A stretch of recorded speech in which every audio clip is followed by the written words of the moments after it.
Guys, we are about to start the stream here in just a second. I am very quickly running a speed test here just because my internet has been on the fritz a little bit today. Not sure what's going on, but it seems like it's working now. So I think we are good to go ahead and jump right in. If you guys haven't seen the video I released this morning, I uploaded a quick tutorial on how to use the MAG hair clump and the MAG hair detail brushes created by Martin Simney.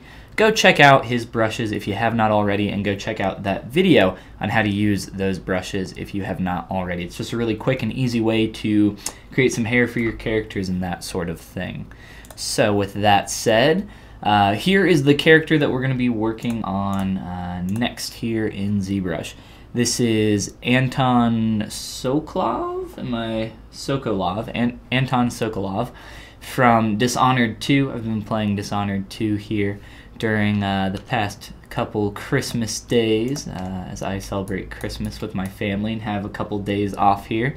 So I really like this character, and I haven't seen too many people doing art of the older version of this guy. There's a younger version as well, and he has a lot of hair going on, which is why I released that tutorial for the MAG hair brushes this morning. So definitely check those out if you're interested in that again. So he's got a lot of hair going on, and I'm hoping to maybe be able to use these MAG hair brushes for that. But I've yet to experiment with them on an actual character, just played around with them very, very slightly. So I'm excited to get into sculpting this guy and see what we can do. But welcome, all you people who are starting to pop in here. Glad you could join me. And I guess we're just going to go ahead and dive in. I was just moving this a second ago, my Cintiq Ergotron arm. It's making a little bit of a funny noise. And not like a good sounding noise, like a crunching sound. It doesn't sound good. So I'm a little nervous about that because this is on a weighted arm. Real quick here, I'll go to my face cam here so you can see. So there's the Ergotron arm there, and that's what's holding that up. This is my new webcam that I just got, actually. I think it's the C930 E or C, I can't remember off the top of my head. It's the new, it's one of the better Logitech webcams, but the exposure on it and the video quality is much better. So if you guys are looking for a good webcam, just let me know and I can read out the number for that again, or look it up so I have the correct actual number.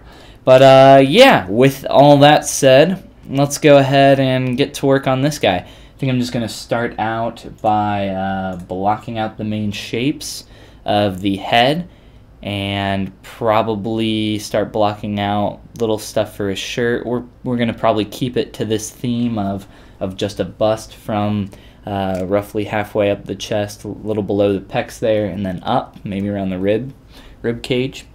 Looks a little high though. So we'll start blocking all this out, and then hair will come later down the road. There's a lot of stuff going on in this character. I've never done anything like this, so it's definitely outside of my comfort zone, but I'm definitely excited to play around and try and see how long this takes. I'm gonna guess quite a long time. Will you do just the high poly? Welcome, Bitum. Glad you could join us. I will be doing just the high poly sculpt here in ZBrush. Yes, that is correct.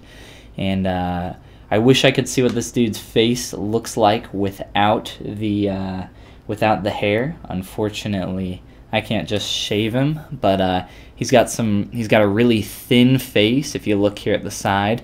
And at least in Dishonored 2, from all the other character art that I've looked at, the jaw on the men tends to stick forward really far. Very exaggerated. You can also see that here a little bit. So we're going to try to keep his face like very thin. And we'll play around with some different ways we can do that. But let's go ahead and work on getting that most basic shape of the head. Got my Contigo, got my water, my cough is completely gone now. I am back and ready to go. And we also have our vanilla frosting candle to give us our very sweet smelling room, which we have right now. I haven't burned it in a while. I need to get back in the habit of having my streaming scent going. Gotta get that in there. Everybody's gotta have a streaming candle, if you ask me. That's not true. I'm just talking out of my ass. But yeah, we're gonna use our transpose tool to line up some stuff, figure out where our brow is gonna be and all that. We're just gonna Dynamesh this just to get rid of poles and continue on here. So just a few things. A couple other comments on the proportions of this character. Like I said, he's got the very thin jaw protruding out, exaggerated in that regard, as well as I have found, I can kind of use my pen a little bit here, but I've found the proportions of these characters from Dishonored 2 to be just really cool. If you look here at this concept as well, she just has a really tall forehead, and that's partially the hair exaggerating that, but you can see just from the 2D here that, you know, it's got this very strong narrowing shape going towards that chin there, and same here. They have these very sharp facial features, and even on the face itself, they're pretty much chiseled out of marble, every single character from this series, and it's really cool. I love the aesthetic, I love the design, which is why I'm creating this guy, and I hope that, you know, we can accurately try to portray this and attempt to do a good job here. We will see, though. Only time will tell. And honestly, I know I can do it. It's just the question is, how long will it take? It's always important to ask those kind of things while you're working and kind of figure out how long this sort of stuff takes for you to do.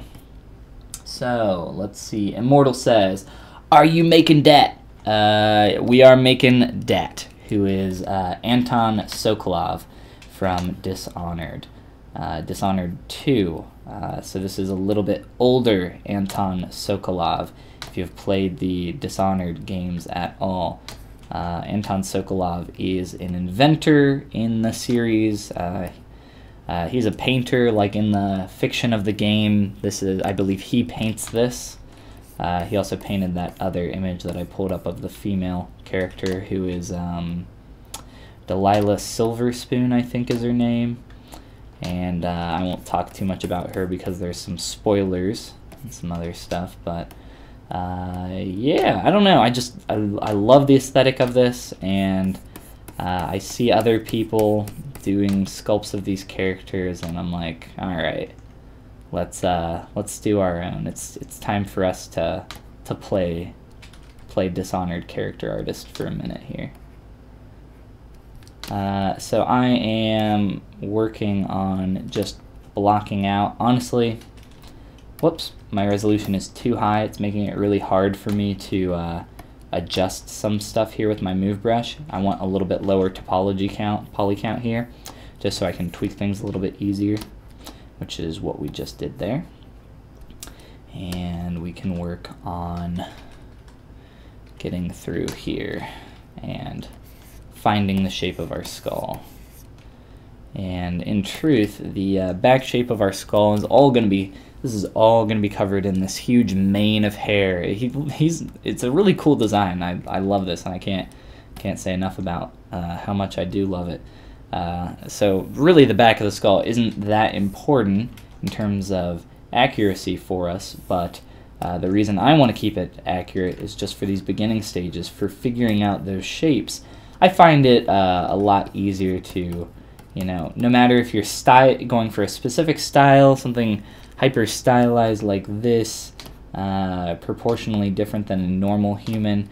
I don't think it really matters. I think sticking to proportions in the early stages are extremely important for the quality of the figure that you're producing later down the road, and we will see that come into practice here as I continue to make these changes and find these different proportional differences as I play around here and figure out exactly what we're going for. So it's also, you know, there are other views of this character. There's a 3D model of Anton Sokolov in the game.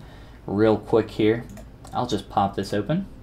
Bidum says, or Ibram, I can call you, says, awesome character. I totally agree. He is super cool. So let's do Anton Sokolov, Dishonored 2, spelled wrong. And Dishonored 2 because he's, like I said, he's older in it. So we can look at the 3D character here. There's the digital sculpt, and I don't actually know if that's the original character there. That's a high poly version. But if we step back, you can look at the 3D model here. Looking at this concept, damn, that's small. There's him when he's younger. Here's him when he's older. Compared to the 3D art in the game versus the actual concept here, the concept looks just so much more distinct and more badass, and he looks like more old and rugged, and I love this, and in comparison to this, it's just not quite the same. So we're gonna try to get as close to this as we can in terms of style and appeal. So we'll see how well we can portray that. So I'm just gonna start already thinking about how narrow I want this face to be and how far I want that jaw to extend out, and some of this other stuff as I look at some proportional things that need to happen. And trying to lower my eyes to be about midway down the skull here. Give us that nice tall forehead to mess with. And I'm just using a large move brush right now, nothing fancy. Can also extend some of this. So again, still keeping that extremely low poly count is really helping me be able to tweak some of this stuff. So if you're having trouble just moving stuff around, definitely try lowering that poly count. All right. It's got these really strong cheekbones, whereas we have no cheekbone. Before going crazy with the cheekbones, though, let's widen our eye sockets a little bit in this proportional stage. And let's also start to throw in where that eyeball and where our eyelids will live in here. So starting off, let's append a sphere 3D. Rotate our sphere 3D to face perfectly forward and scale it into position here. Are you going to use fiber mesh when you once you're done modeling? I will not be using fiber mesh. I will be using the Meg hair clump and Meg hair detail brushes, which I just this morning released a tutorial on how to use those two brushes. The Meg hair and Meg hair clump and detail brushes are available.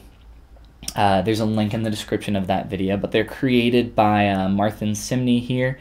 Definitely, if you want to try these brushes out, give him a couple bucks. He's very generous for making this available for free if you're not able to pay for it. But if you got a couple bucks that you can throw his way, by all means, please do.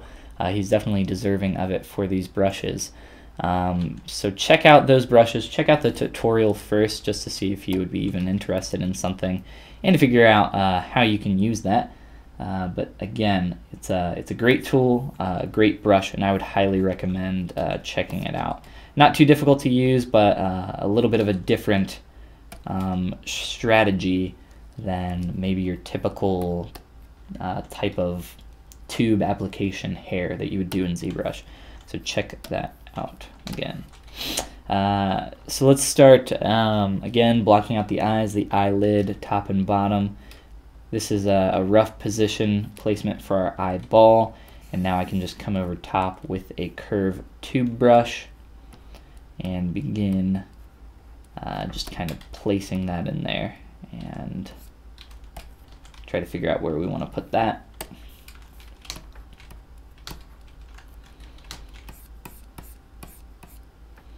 And we'll play with a lot of this stuff here.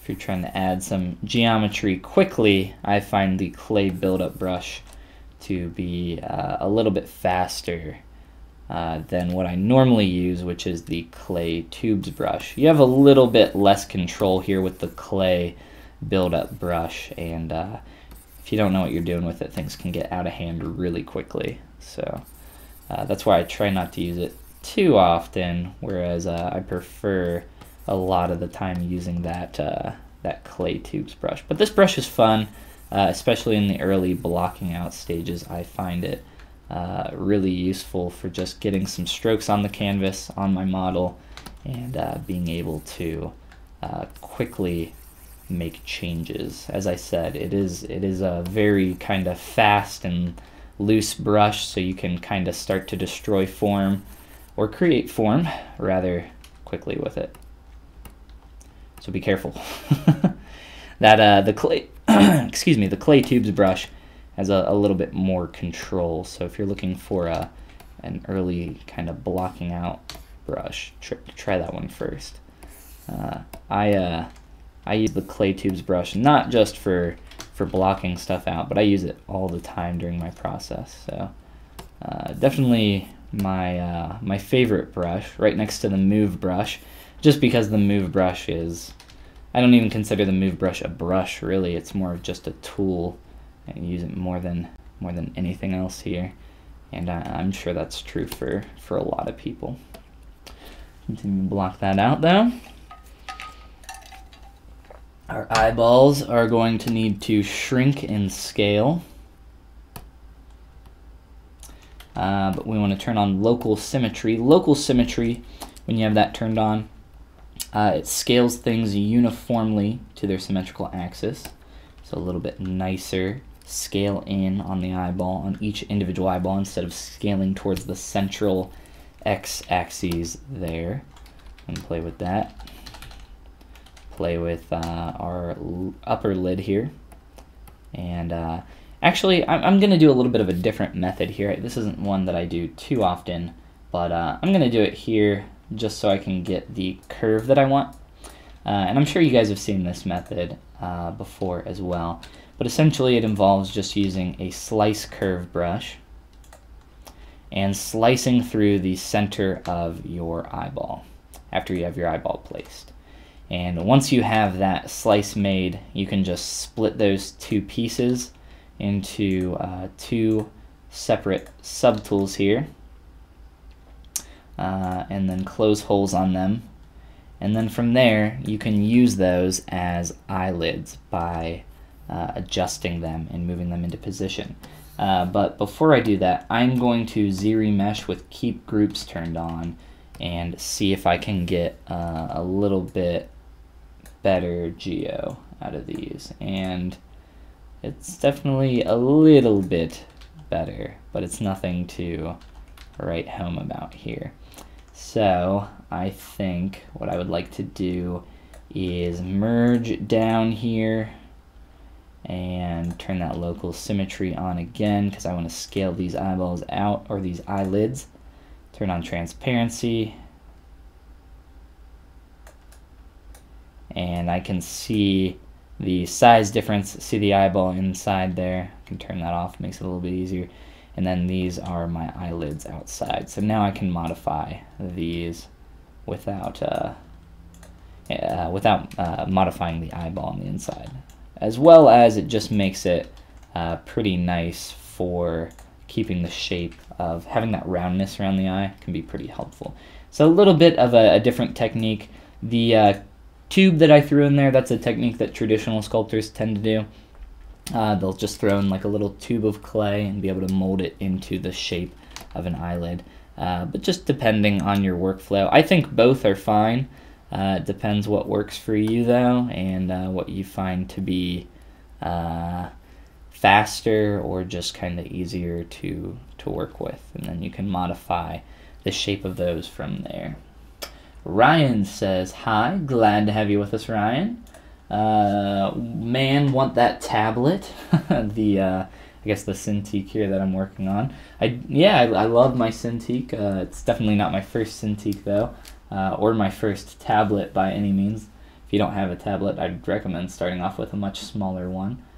Don't just grab a Cintiq right out of the gate unless you got a shit ton of money and you know what you're doing. Then I would say hold off on the Cintiqs.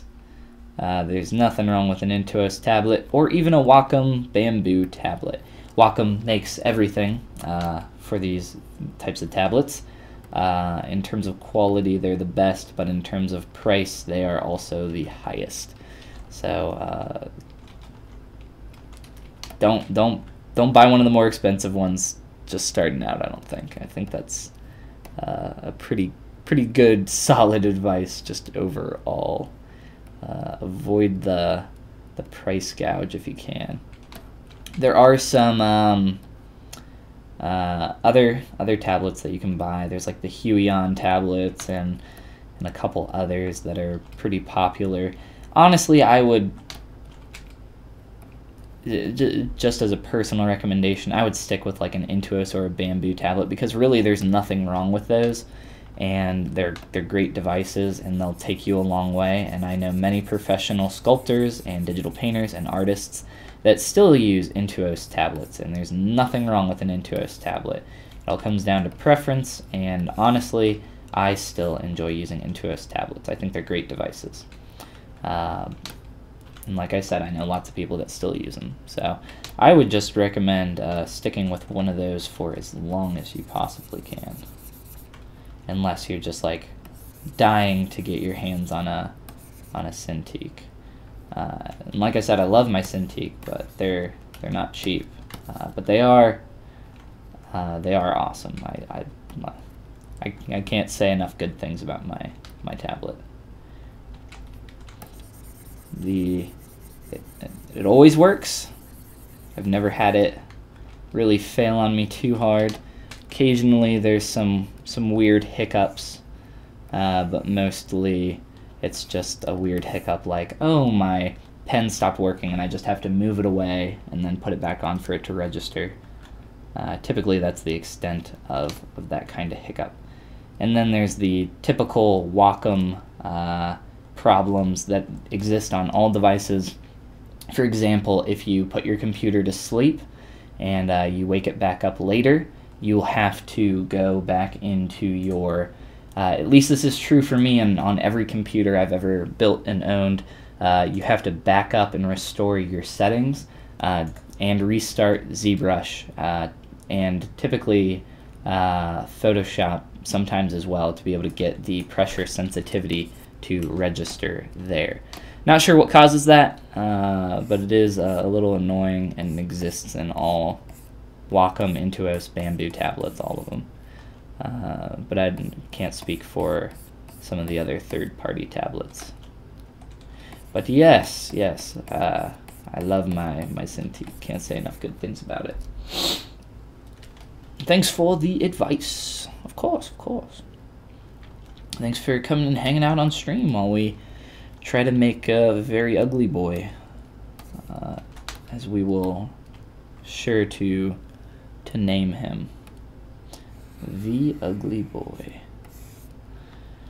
So just rough blockouts with essentially a damn standard brush there. Can even use a pinch brush to kind of get an idea of that curve, and a standard brush to push in where those nostrils will exist. For the mouth and lips, I like to just start off by making a little bit of space for that and figuring out exactly where that's going to exist on my mesh, and then I'll slice the jaw, the lower jaw off right here, and then I can sculpt that inner mouth bag a lot easier. It just gives you a lot more room to work with, and we'll get to that here shortly, and we can look at some of the techniques for doing that. And that's just my personal favorite way to go about sculpting mouths, as it gives you a lot of control over your separate meshes. And if you get, I'm sure most of you, as I recognize a lot of names here, have seen me do this. So for the people who have not, you'll see what I'm talking about here shortly. So we're just kind of blocking out shapes. Really, I'm not worried about, oh, the eyes look so stupid, the eyelids aren't even connected at the edges. Sure, that's a problem, but what's more of a problem is proportionally our head is not correct, and those are larger issues that we need to fix, and some of that it's going to take some time here. So try not to rush ahead too quick and get past yourself. I try to take my time during these initial stages and really try to find those good, clean primary forms. Even though, you know, we're a little bit messy right now, I think it's okay. We still want to find those nice and clean primary forms and make sure that our proportional shapes are correct here. And that can be tough. That can be really tough. Especially when you're working off of a single view here for your character. And if I want to look at the side view here and turn on perspective, maybe my perspective doesn't exactly match the image that I am replicating, so that can throw more wrenches in the works, and that's stuff that you have to be aware of. Because perspective plays a huge role in your sculpt, particularly in the face. You'll be working for a long time on your face, and then all of a sudden you'll turn off perspective and whoa, or you'll turn on perspective and also whoa, what the hell happened? that can happen pretty frequently. So I could go into transpose or T-pose mesh to move all of these parts and pieces at once for my eye, but honestly, just a quick slide down and I think we'll be okay. I'll probably merge the lower eyelid in here shortly. You can look at that a little bit more. And the upper lid will stay separated into its own mesh a little bit longer, just because I like to have a little bit more freedom there. Might have to make a hotkey for this clay buildup brush, as I find myself using it quite often anymore.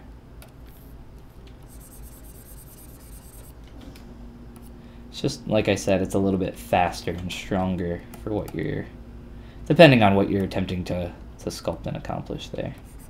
But my clay buildup, or I'm sorry, my clay tubes brush can do roughly the same thing, but with like 10 times more strokes. So a little bit slower there. The shape of the cheekbones still isn't exactly how we are going to want it here, nor is this little transition here. That's not too pretty. It's a little unsightly, but all in good time, and we will get to all these things. Do a quick little proportional check, and just kind of looking at our reference. I can, of course, you know, move my reference around and play with lining it up, but like I said, there's some perspective issues. I don't know exactly where I would need to put this to get this exactly where we would want it in terms of proportional accuracy and perspective accuracy. So that makes it a little hard to line these kind of things up. So I don't know, be careful with this kind of stuff. It can really start to mess with your head. So I recommend that if you have enough views, then definitely start to overlay some stuff and do that. But if you can't, if you don't, you're either going to have to do it by sight and get some critique and feedback from people, or you're going to have to try to line it up as best as you can and maybe try to find a little perspective viewing angle in here that works a little bit better for what you're trying to work with. And again, that can be tough, but just spend some time playing with it and see what you can line up and see how close you can get that.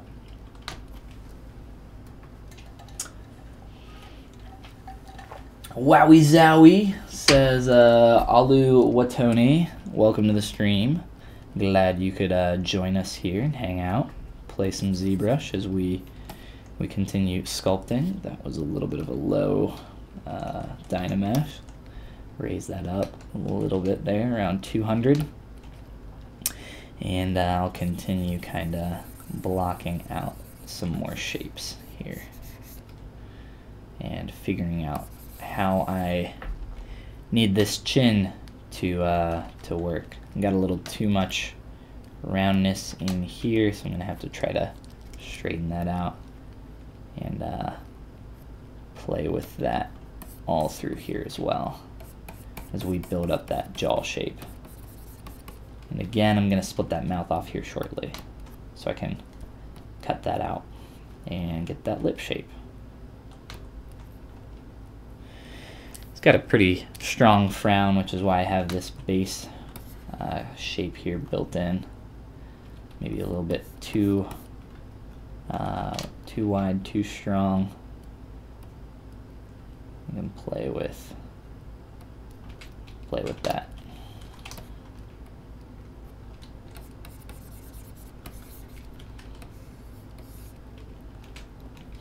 So trying to get a little bit of that extended jaw.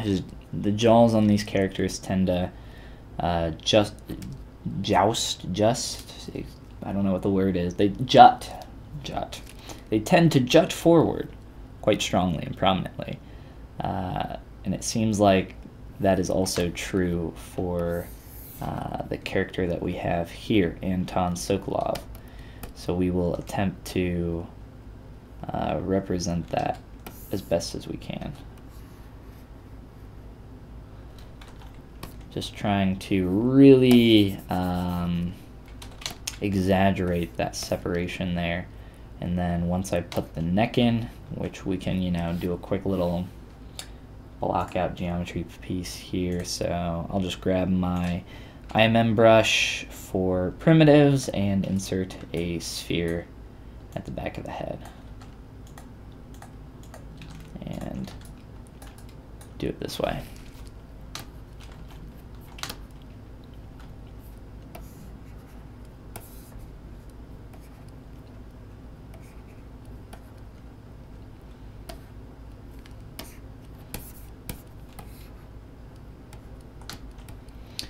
And just getting this geometry in here is going to be helpful for us, just visually.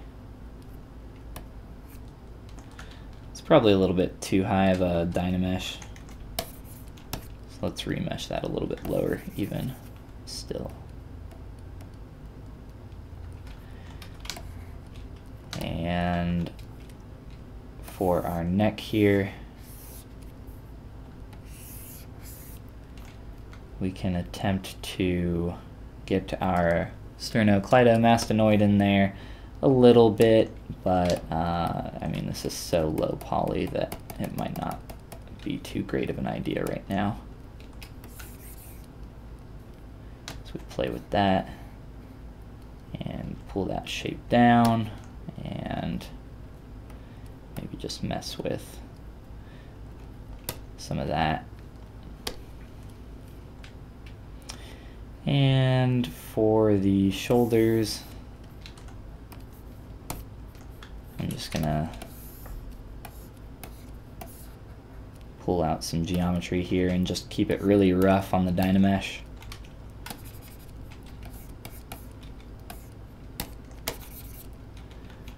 So that I can pull that shape out and start forming that clay build up a little bit.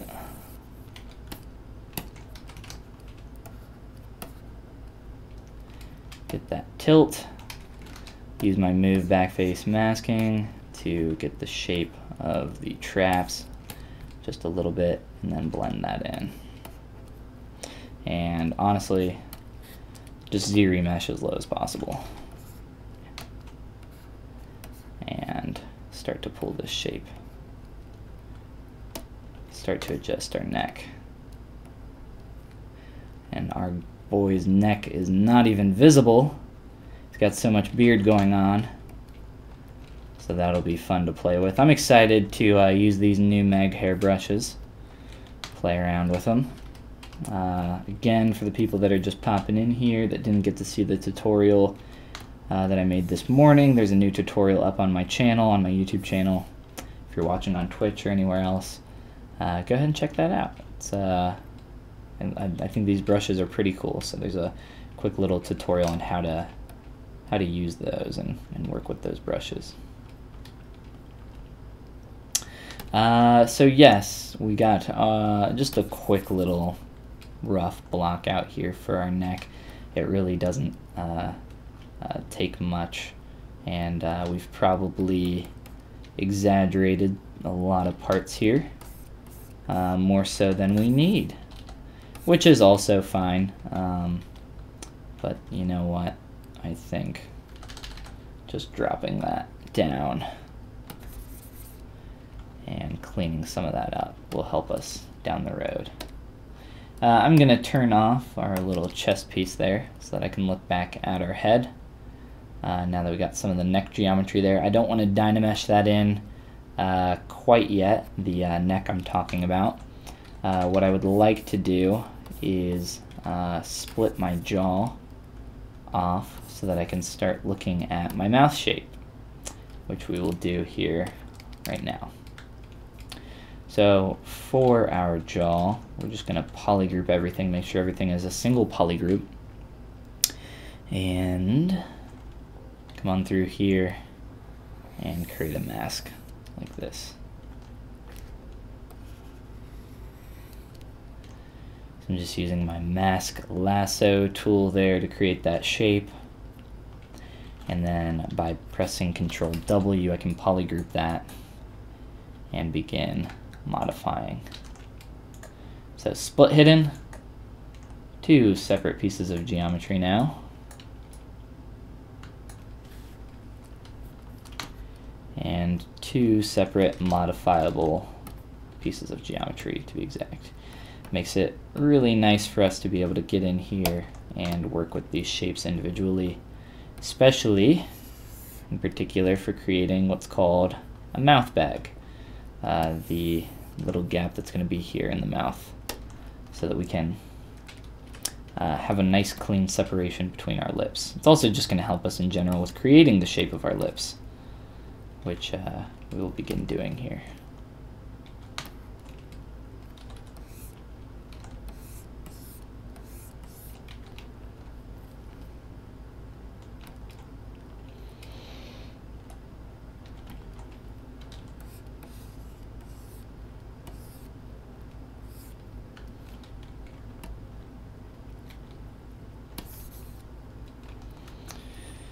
And also a little bit of a cavity up top.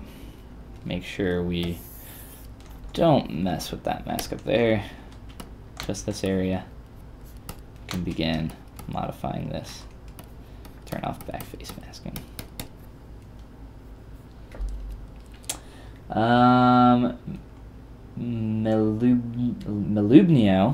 Melubnio asks, How did you put that image on ZBrush or in ZBrush? That is Spotlight, and Spotlight can be found in your texture palette. You click on texture here, or you click on import. So you import whatever image you want. You grab the texture, you select the texture, and then you click add to Spotlight. And that's going to add your image to Spotlight. And there are a bunch of hotkeys and little things to use with this, including a little Spotlight projection toggle that you turn off so that you can use this as a reference image and sculpt at the same time. To be able to do that, learn all that stuff, because honestly it's too much for me to go over right this second. But if we go, let's see, go to my channel, Follygon on YouTube, go to playlists, go to How to ZBrush. Hey everyone, and mute it, and go to How to ZBrush Part 6 Spotlight. Or maybe you can just type that right into YouTube. Maybe that works for you. I'll go over how you can use Spotlight inside of ZBrush, and like I said, it's a pretty great tool and pretty quick to learn. It's less than 10 minutes here, quick little tutorial for you, and hopefully that helps. Hopefully that gets you what you need. But yes, I use Spotlight for pretty much all reference images inside of ZBrush while I'm sculpting. I find Spotlight to be very helpful if I want to overlay an image and maybe mess with opacity. You can also, of course, you know, turn on the default settings and come here and let's see.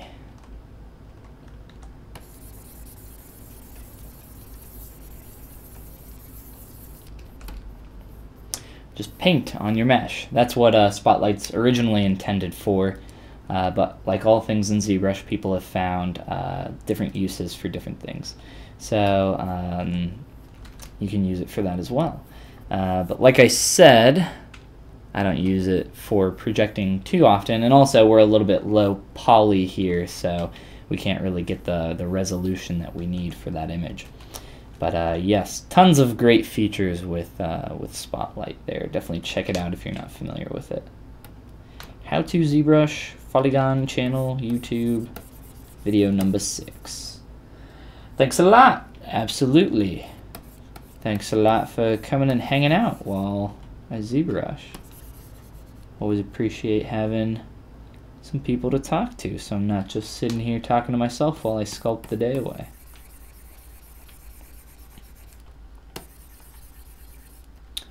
So we have split our jaw at this point. We have, I think, a pretty good and strong protrusion there for that lower jaw. Need to turn on my Z-add so I can sculpt actually with my standard brush again. And begin forming the shape of the bow of the lips there, which can be a little bit tough if you're not careful.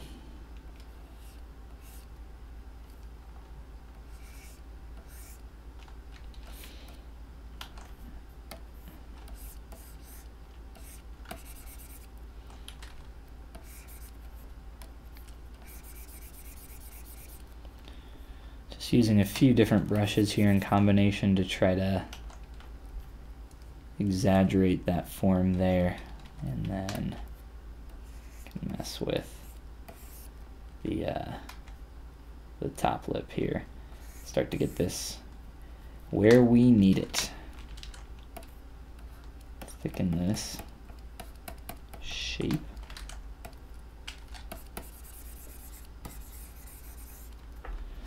Trying to begin getting that volume in there. I'm going to also need to do that for the lower lip, just so it's not creased and then transforms into nothing.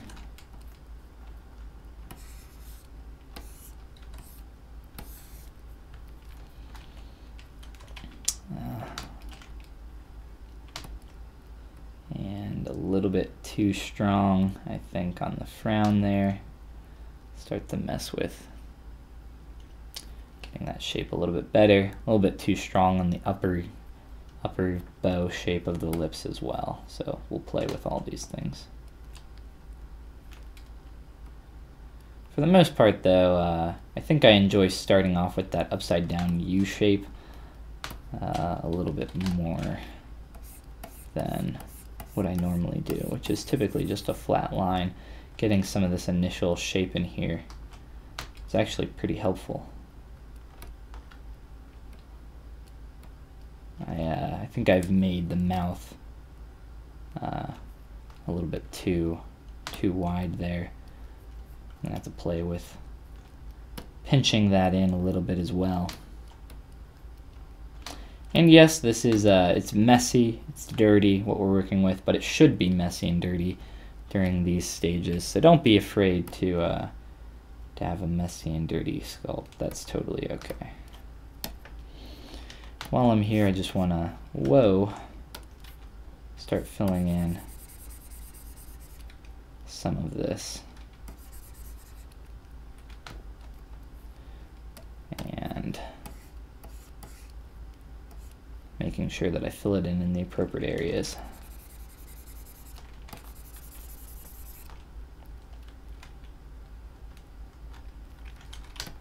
Boy's got some high cheekbones, that's for sure.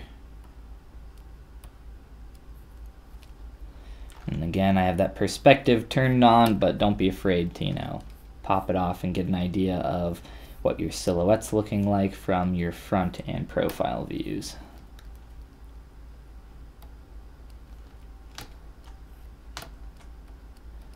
I love this guy's nose, too, by the way.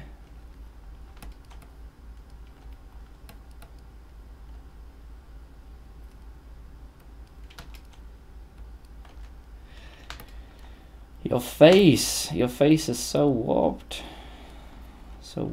and interesting.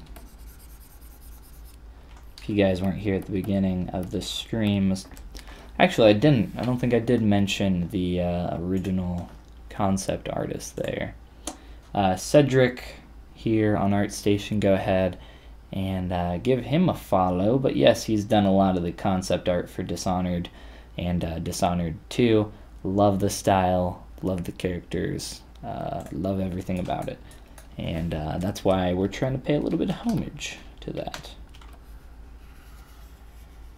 And we'll see how we do here. But it being our first day, we got a long road ahead of us. Long road of sculpting, for sure.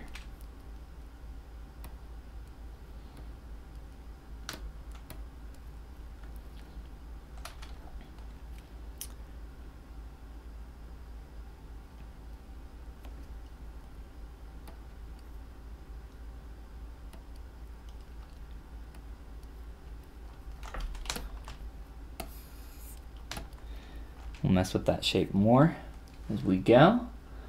Immortal says, do you live alone? Or he says, so you live alone? Question mark. I don't know if you're trying to imply something there. No, I do not live alone. I live with my housemate, who is not home currently. His name is Austin, or as some of you may know him, he goes by background guy, background boy, background man. I don't know, he goes by a lot. But he hasn't streamed with us in quite a while. We're talking on the last stream that it would be fun to get him back in here for some streams in the future. But he's pretty busy working on his own game currently. He is working on a little bit of a competitive couch game called Match Point. It's pretty much just imagine playing Pong, you know, Pong, the two paddles with the ball bouncing between it, but with gravity. And then your paddle characters can run around, they can jump, double jump, kick the ball around, they can tether the ball, which is essentially like a little rope reaches out and grabs the ball and swings it around. There's super kicking. I mean, it's a cool game. Just Google, if you guys want to check it out, Match Point, Austin H1, and you should find the page for that, I believe. Or I think if you follow Matchpoint on Twitter, that might be an even better way to see some of the most up-to-date stuff. But yeah, it's a pretty fun game. He's been working on it for over a year now, by himself, with the occasional help from a couple different people, but that's about it. That's his little project. And yes, he lives in my basement, and he is the background boy because we used to stream together, and I would stream, doing some ZBrush stuff like I'm doing right now, and he would be working on his game in the background without any video, which hence Background Boy was born. But like I said, Background Boy is no longer with us. He's very busy, Background Boy, and he's not home currently either way, even if we did want to bring him on. But for those that are just joining us on the stream here, welcome. Glad to have you with us. We're creating Anton Sokolov from Dishonored 2, and we just started on this guy today. I'm currently working on just the blockout stages, working on getting the proportions of the character's head, and we'll continue on with some clothes and hair and all that later down the road. But if you miss anything for the stream, no worries. You can always watch it on my YouTube channel. If you miss anything, everything gets thrown up there. And I'll possibly be streaming later tonight, depending on how many people are available, including myself. I'm not positive, but we're going to be doing the hair on this character with the MAG hair clump and hair detail brushes, which are slightly new. They're created by Martin Simney. I created a little bit of a tutorial on how to use those brushes earlier, so check out those that quick little tutorial. It's like a 5-minute tutorial on how to use those brushes and where you can get them and all that jazz. But if hair is something that you struggle with, or something you want to improve on, or you just want to make hair a little bit easier than what you currently do, I would definitely recommend checking out those brushes. I'm a big fan thus far, and I haven't even used them too much. So blocking out here this lower lip and trying to create some real clean separations between these shades, because if you look at the Dishonored style, particularly for the concept art, they're almost like chiseled out of marble, these characters, and I love the style, but it's not easy to replicate. It's some difficult forms to create in here, but just taking your time and undo there, taking your time with it, and try to think about every stroke that you're making, and which is tough. It's tough to be so concise all the time. Definitely not easy. And I am obviously, if you watch me work for any length of time, especially while streaming, because it's so freaking hard for me to talk and sculpt at the same time. But my stroke, what would you call it? My stroke economy is not that great. So definitely take your time with it. Try to increase your stroke economy, meaning get farther with fewer strokes. On this top piece, we've made almost 700 strokes to get to this point here. And 700 really isn't that many. But if I wasn't talking so much, we'd be going quite a bit faster, I think. But that's okay. That's okay here.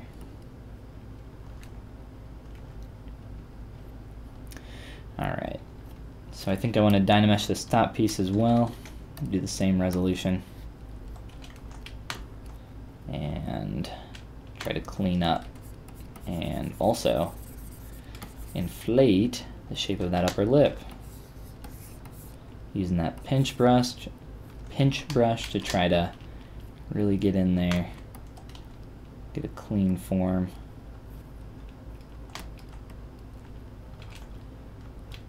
You can see there that that jaw's sticking out pretty far there.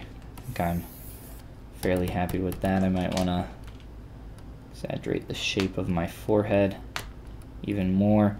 That slant isn't too great there, not too accurate. Just to try to get a little bit more there. And I think I need to fill that shape out there as well.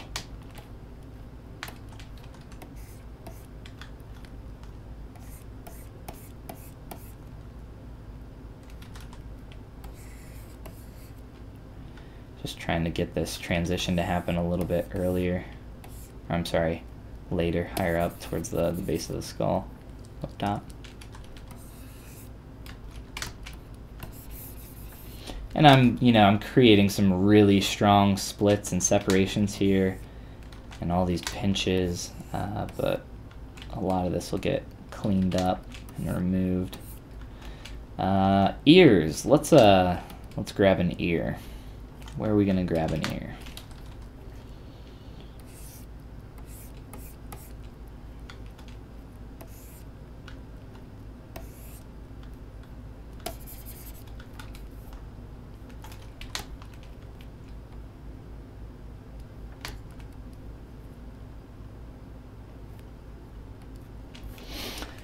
I'm going to grab an ear mesh from just a previous sculpt.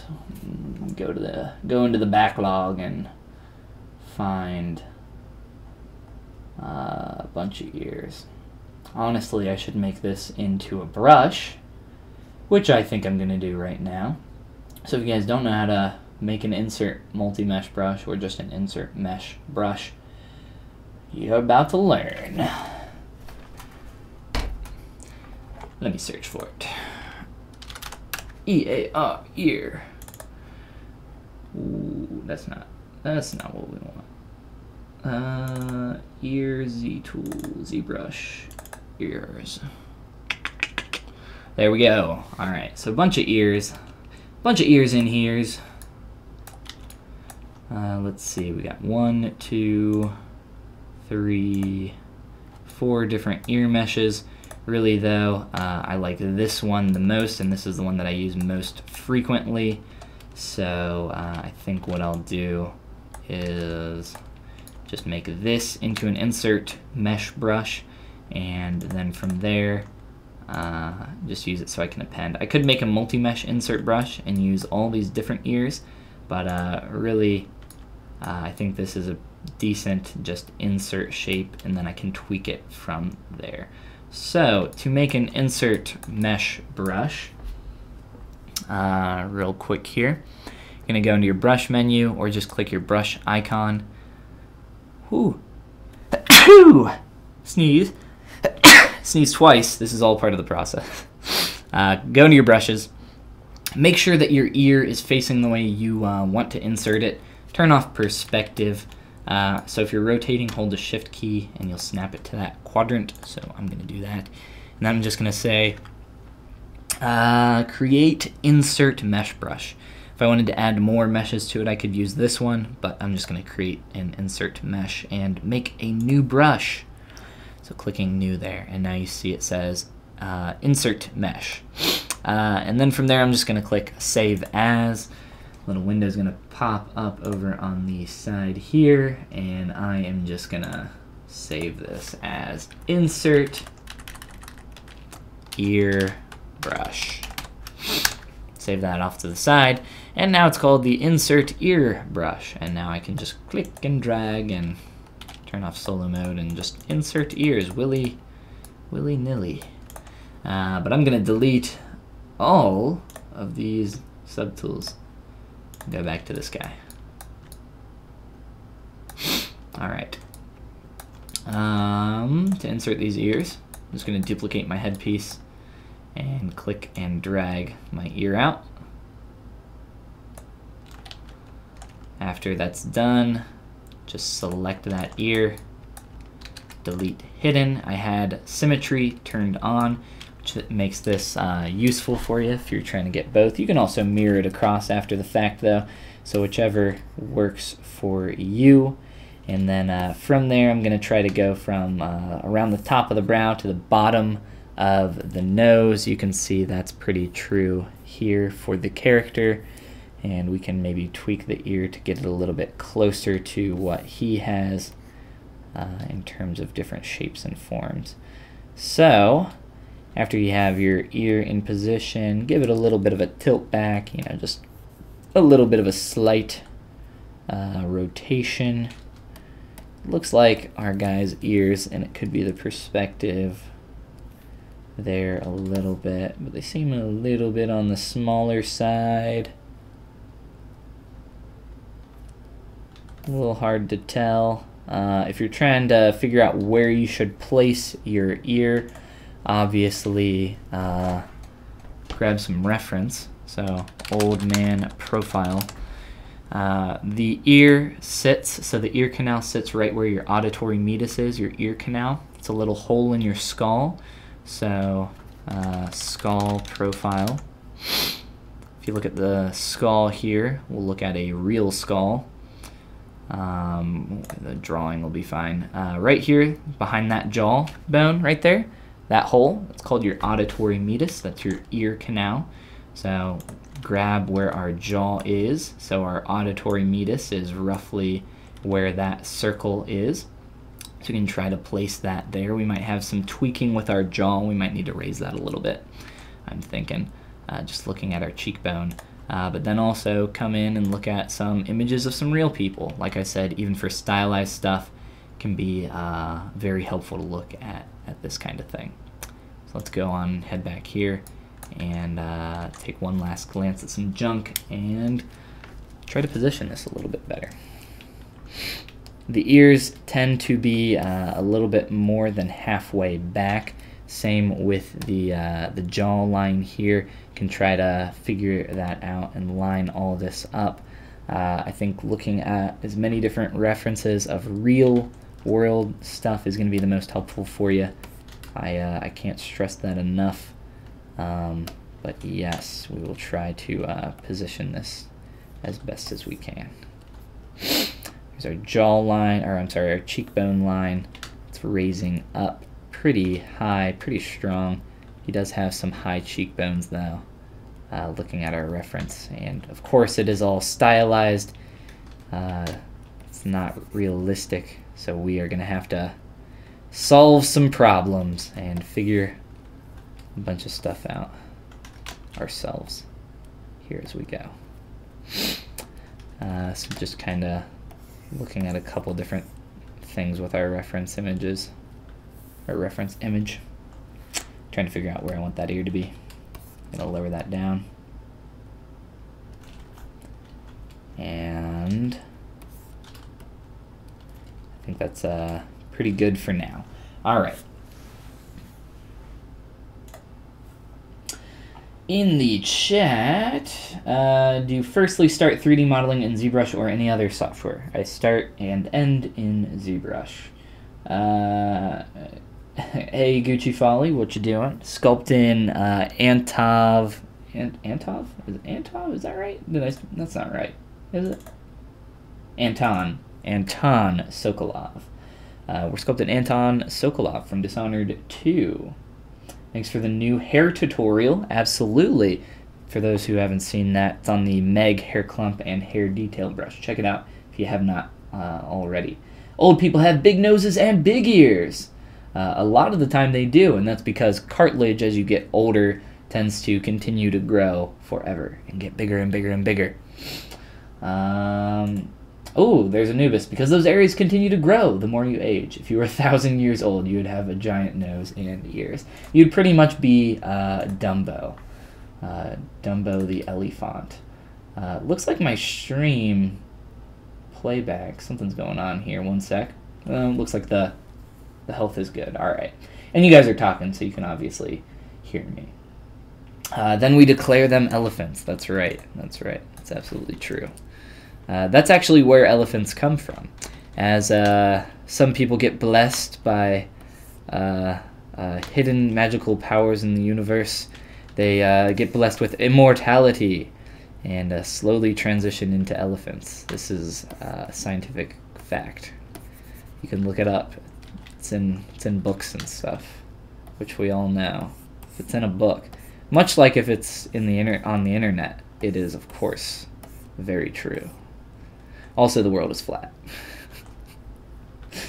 which is my favorite one of all of them. That's why we can't be immortal. That's right. Humans can't be immortal. They'll just turn into elephants. So sad. I like the direction we're going in here. We got a lot of hard transitional changes happening in places that I want them to happen. And I'm happy with a lot of those. Like I said, there are some here that I am not so happy with, and I would like to try. Crap, I keep doing that. Keep selecting the wrong brush. Try to start changing some of these things. I want to attempt to get a little bit of a form change in that cheekbone.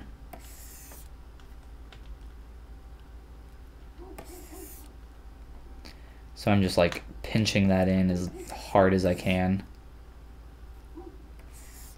attempting to form change that and get that to go in there, which might look a little weird initially, but give it some time. And work on also getting my nasolabial folds in here.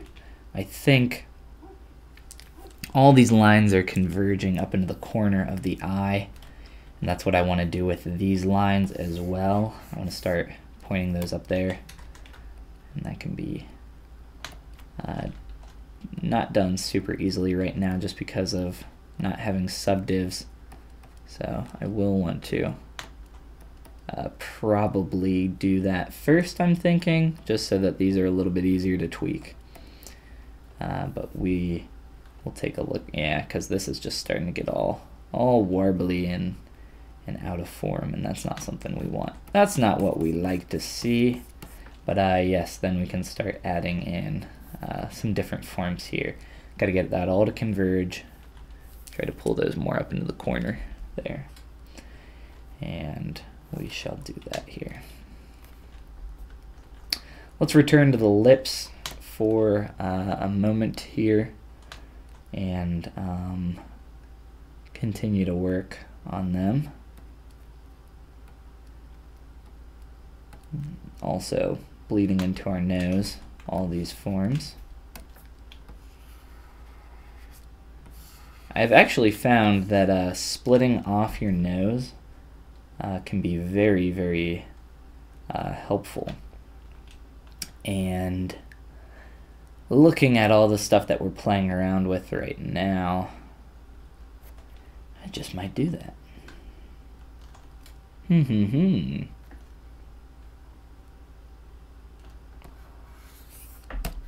Maybe. We'll see. Let's play around with the lips a little bit more, and then we can look at that. Alright, so I'm going to try to come around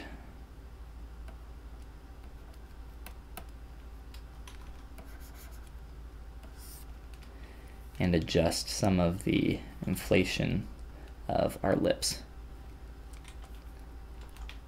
I feel another sneeze coming. Oh no. We're not trying to make a new brush. Alright.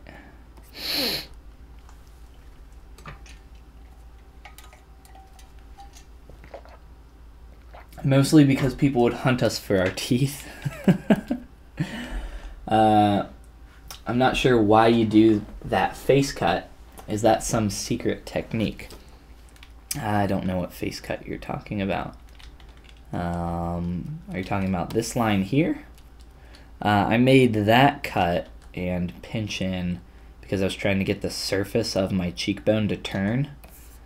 So I just made the cut to get that shape started and then pinched in to like really get that upper cheekbone surface to turn so that we could get that shape there and the beginnings of that shape. And we will mess with that again more once our subdivs get reinstalled here. But we'll do that here shortly.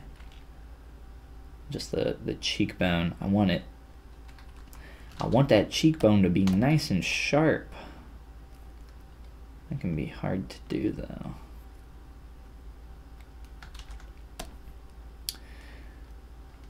Yeah. Honestly, at this point, exaggerated too much for our character, but we'll get there.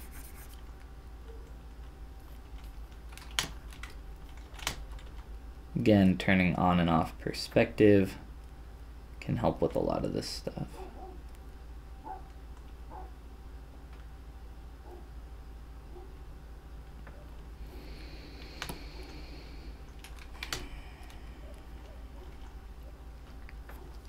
I think I need some more roundness in my forehead.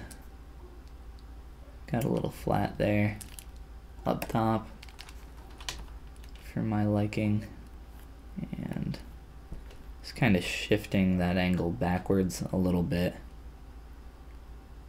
It's going to give us that. If you can look here at the shape that comes up from the brow and wraps down around the head.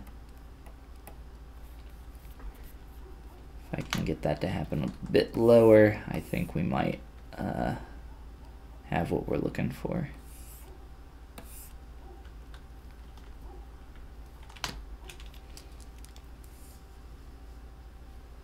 Is this model for Dishonored?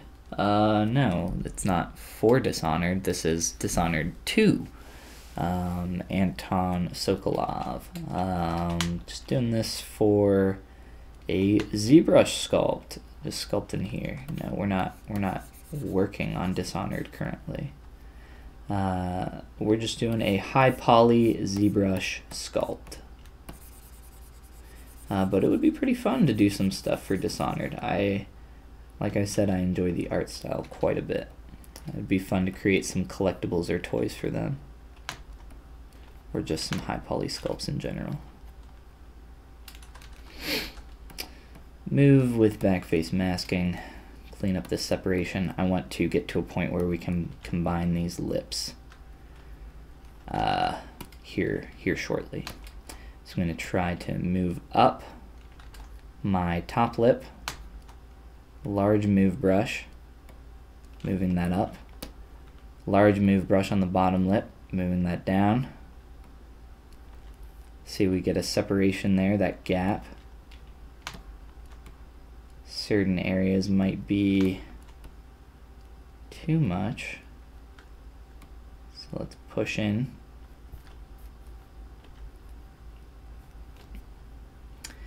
I also think we have a little bit too much roundness here on the side of the face, this cheekbone here, and just like squishing or maybe actually pulling out some different parts will aid in that. If we look at this from the top view, it might become a little bit more apparent where we need to make those changes. But we'll keep perspective on for now. All right. So shifting our lower lips up, trying to make this a nice, good connection point here. So what's going to end up happening if I dynamesh this together is that these meshes are going to merge. That's something we want to avoid for the most part. We do want them to merge around the corners, but not on the actual lips.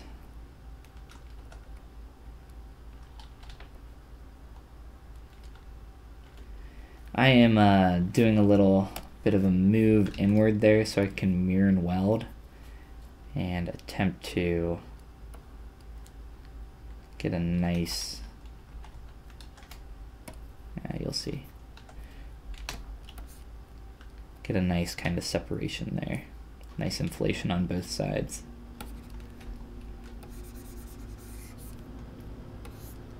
You want to be really careful with the bow shape of the lips. People tend to exaggerate this shape here a lot, kind of like I'm doing right now.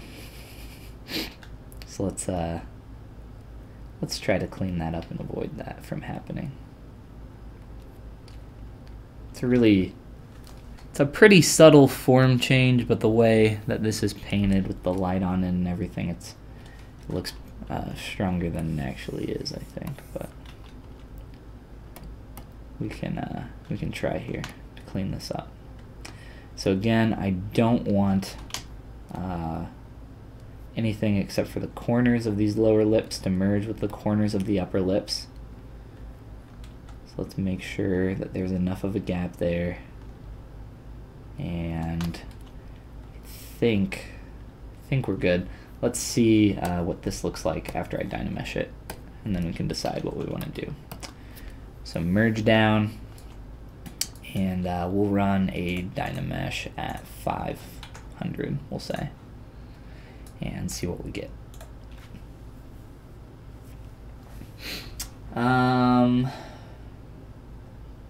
Let's see here.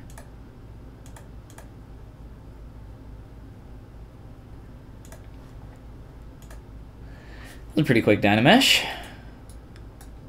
So as you can see, the corners have started to fuse together, and that might be a little bit more than what we're looking for, but we do have a pretty nice mouth bag going on there, which is helpful. So let's step back, undo that Dynamesh, and give us a little bit more room to work with. Try to move that up.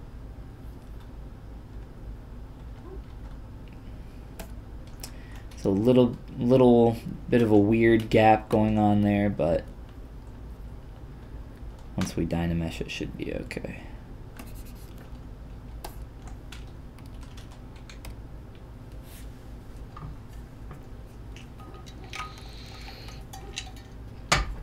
Alright, so combined into a single mesh.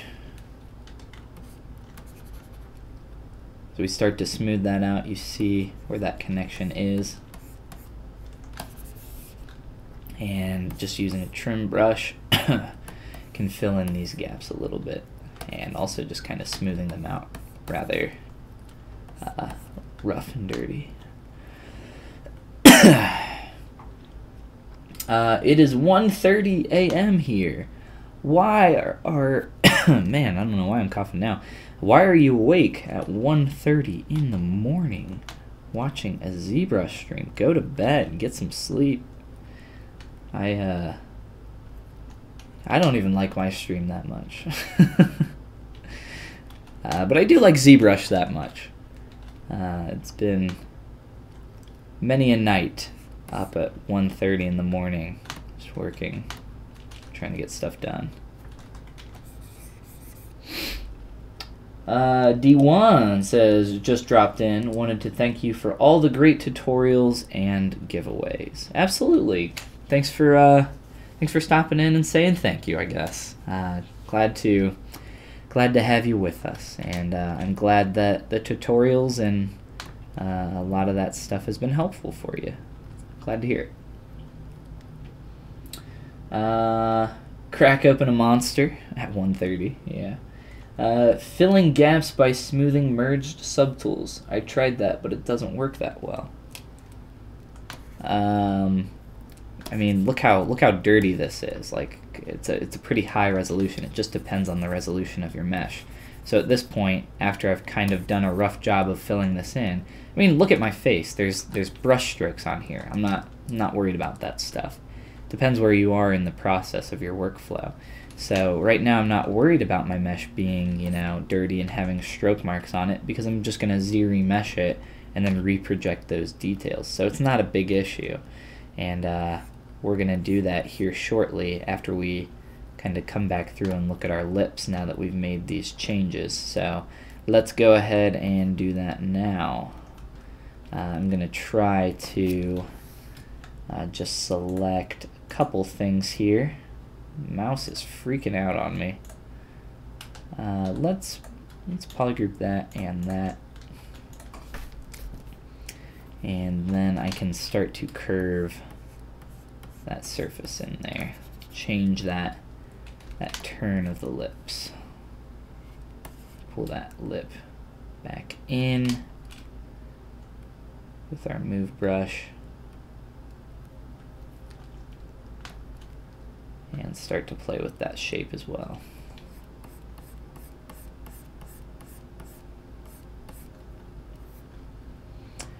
So again, Z-remeshing is going to help out a lot here with this kind of thing. Let's Dynamesh one more time. What's our surface doing? It's closing up right there. Let's try doing a Z-remesh, even though it's not exactly where we want and things are pretty dirty here, but we'll try it. Start to get some geometry that's a little bit more workable, easier to modify and tweak.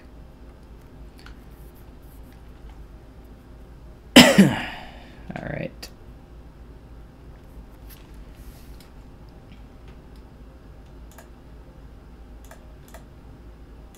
Duplicate, Z-remesh. Let's turn keep groups on. See if that helps here. Try 5.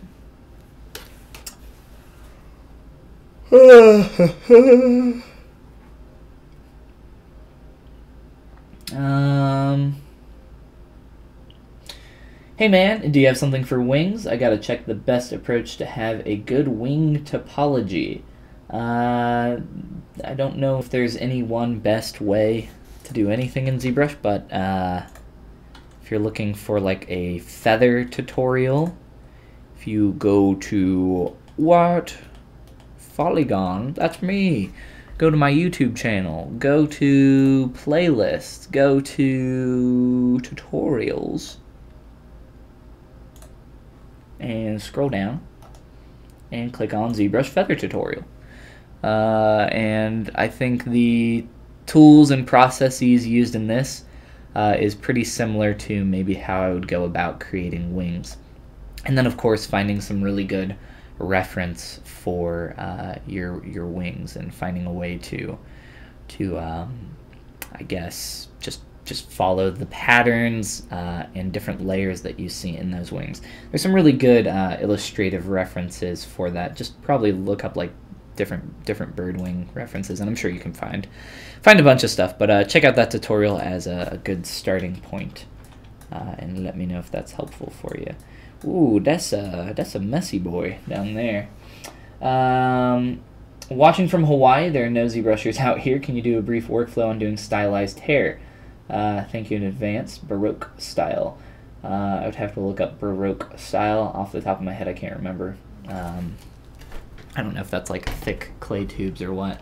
But yeah, just go on my channel. I have a couple hair tutorials. I uploaded one just this morning, actually. Baroque. What is Baroque? I feel like somebody's asked this before, and maybe it was you. Oh, that's right. Get that old school on. Yeah, I would probably. Oh gosh, that's not hair. I would probably use some tube stuff as well with this, but definitely check out my tutorial on the Meg hair clump and detail brushes that I released this morning. Hawaii. Lilo and Stitch made me interested in Hawaii.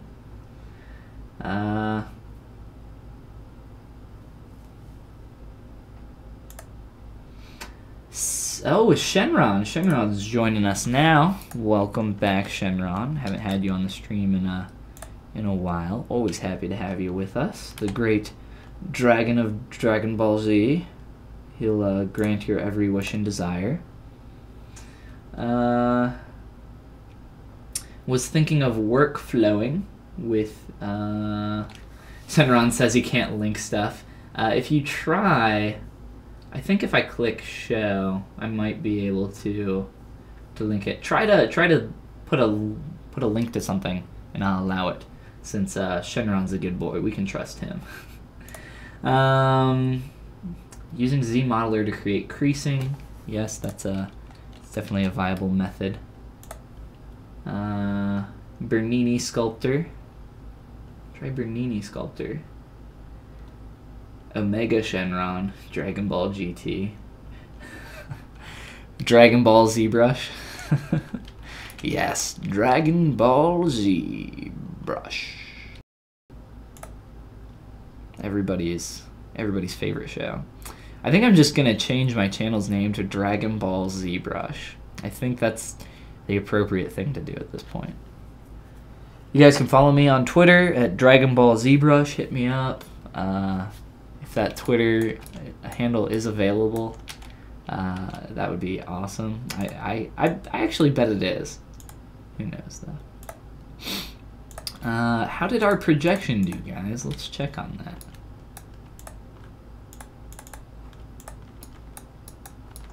This is where the problems will lie.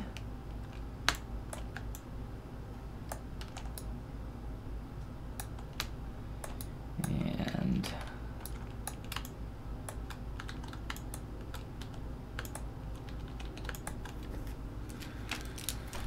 always lose my pen and then it's on my lap or like in my pocket or something stupid like that. I think I'm okay with that derpy little crease in there for the time being. It doesn't really bother me. But yes, let's, ooh, and even separating the nose, I was thinking about doing this earlier. It would probably help in bringing up this crease, but we'll see how we can do without it.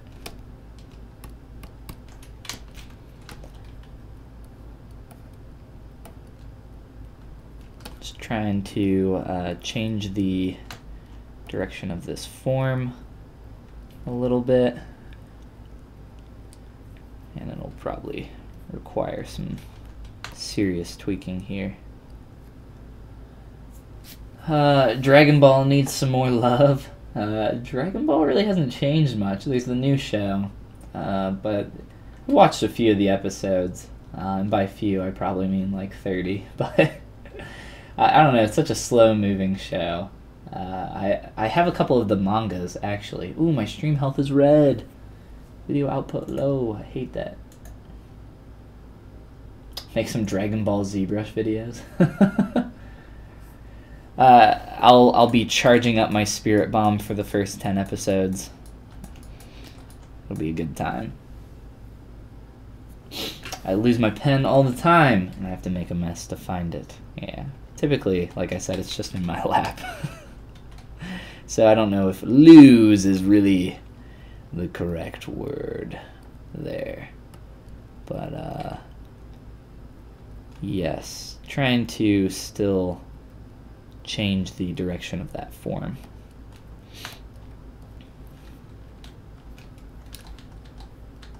As well as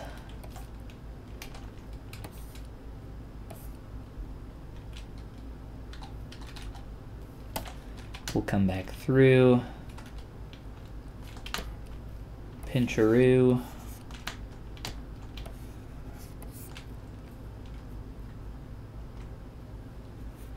so we got a really sharp and hard transition happening currently. This allows room here for the nasolabial folds as this gets up closer to the corner. That transition needs to blend out a little bit better, and the nasolabial folds need to come up over the nose here. That's interesting, actually, the way that that's done there, the way that that's drawn. I don't think that's normally. Well, I guess the shape of his nose is maybe, I don't know. I'd probably have to look at reference before I definitively said anything about that anatomically, since I'm not an anatomy master by any means, but I don't think the nasolabial folds make this exact shape, but I like what's going on here, so I'll play with it. Just trying to turn that surface a little bit and infill some of these areas. So working on getting these larger shape changes and then going back through later once everything is like really clean, really where we want, and we can begin adding in folds and that sort of thing. But we're not too close to that right now. Got a lot of big changes that we still need to make. Such as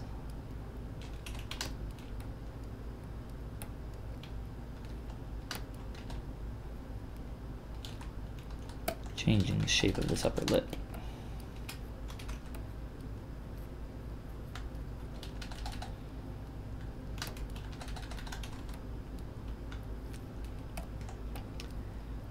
So I can manually kind of, well, I don't want to close the lips just yet, because if I close those, it's going to Dynamesh them together later. I don't know if that's really worth me fretting over for too long, simply because I want to stay in Dynamesh most of the time. That's typically where I like to stay, and just pop in over to subdivs when I need them. So for cleanup and stuff like that, but for the most part, I don't need them too often here. Dynamesh tends to be a lot more useful for my workflow. But I do flip-flop between the two quite often. So I definitely wouldn't recommend staying in one the whole time, unless I think you could sculpt and stay in Dynamesh the entire time and be totally fine. Just for me though, I'm not great at that, because I like to change stuff and come back through and all of a sudden I want to make this change here, and it's easier to do that when you have subdivs than it is when you have Dynamesh, especially if they're large form changes, which tends to be the case.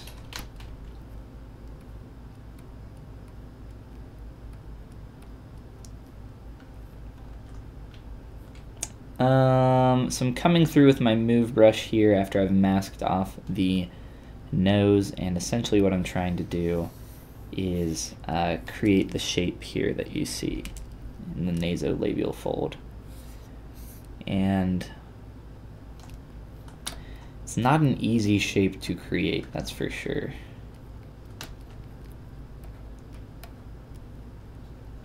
And it's something that you can, I think, take too far relatively easy. Can use our inflate brush a little bit. The inflate brush tends to be a little strong, so just decreasing that a little bit.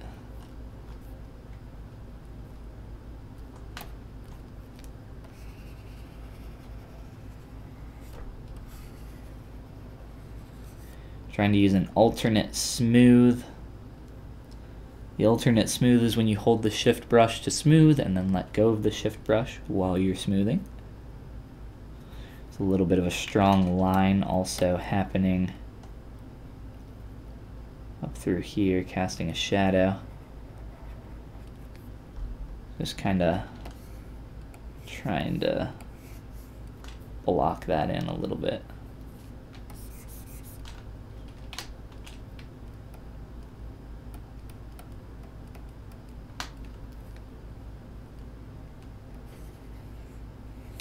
I'm trying to be careful here because, like I said, it's pretty easy to take this kind of stuff too far.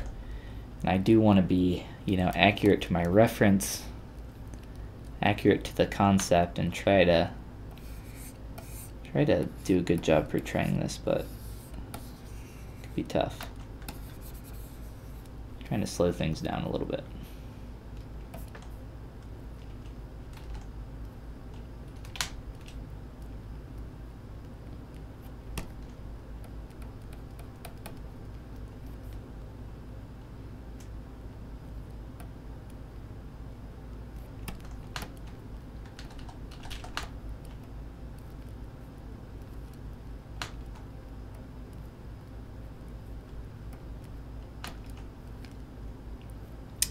That shape begins to terminate around here, somewhere about halfway between that nose and the lips, the corner of the nose there.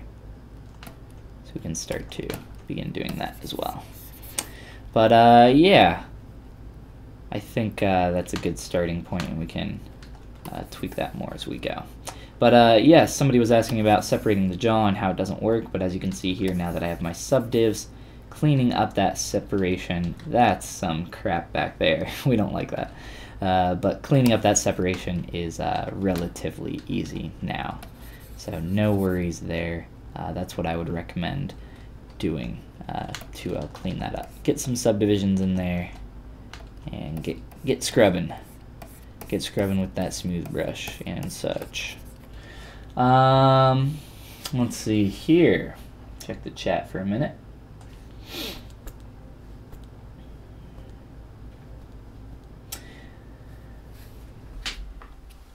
You have some color blindness in your left eye, and so you lose your pen on the left side. Unfortunately, that is very unfortunate.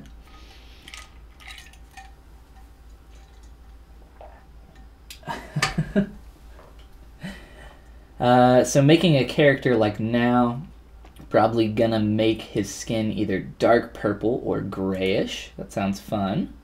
What do you think I should use for my subsurface scattering color-wise? I don't know. Look up some references of those colored characters and try to get an idea of what that subdermal color is going to be, and try to represent that as best as you can. Subsurface scattering is a little hit or miss with me. If I'm rendering something relatively quickly with Skin Shade 4 or something like that, I tend to stay away from it a little bit, but it just kind of depends on what I'm working on. So like I said, look up some references of those colored characters and try to find some good examples, maybe on ArtStation or something like that. Leaning towards purple. Purple sounds fun. It does sound very fun. We'll continue to lean towards flesh color to old white boy. Although he's not very white. He's tan, peachy, whatever you want to call him. And then he's very splotchy. He's got a lot of age spots and freckles, moles, all sorts of discoloration going on around the eyes and the nose. All very, very interesting. And I would like to decrease the size of my eyes even more so as I'm getting in here. As I'm beginning to clean some stuff up. So, excuse me, man. Local symmetry turned on, just scaling in and moving out.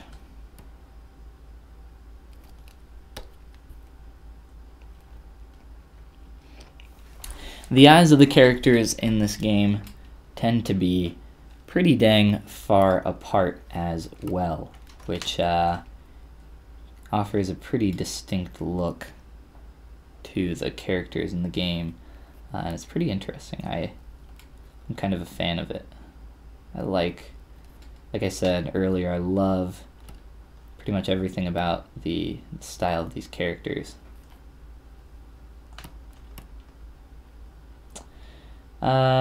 What do I want to do here?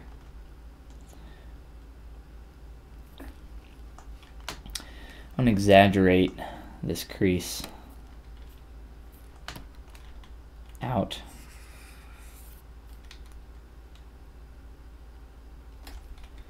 I want to exaggerate that.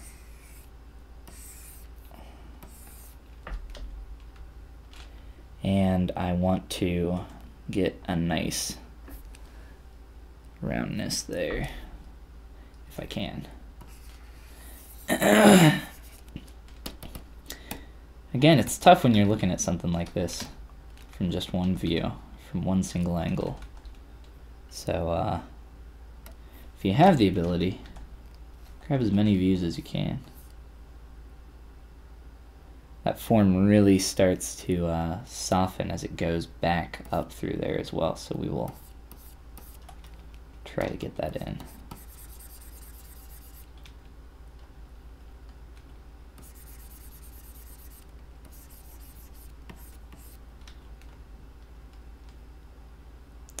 These are almost depressed in a little bit of concavity happening there, and then it seems like as this form, you know, wraps around,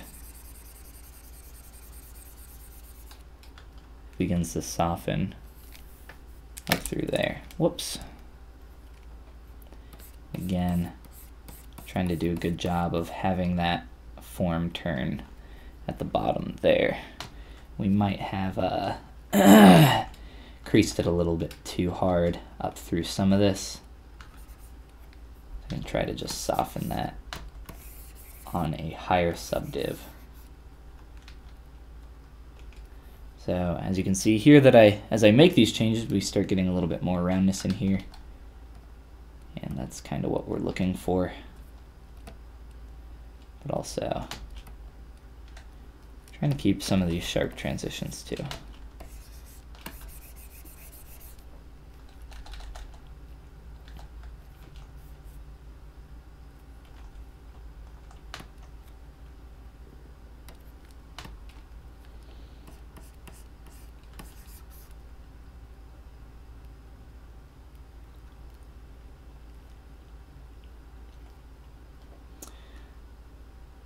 I think I've kind of added too much convexity here.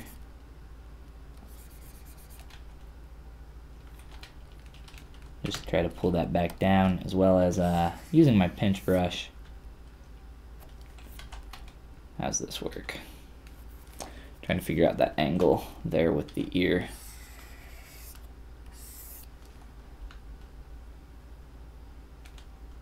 As that changes. And I've taken that too far. Something like that.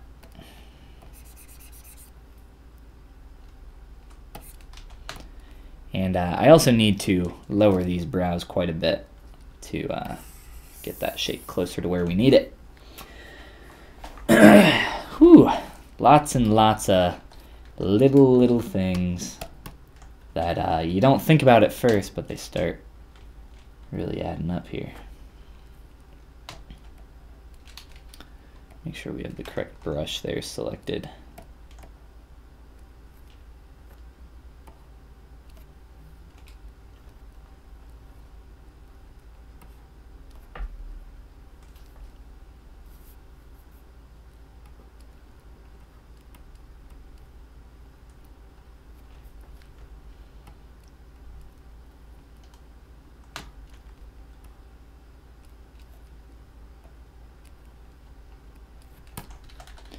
Trying to avoid making him look too angry, but I'm really trying to tilt my head and get an idea of that brow line. That brow line, Fraulein. Figure out exactly the form that needs to take place there.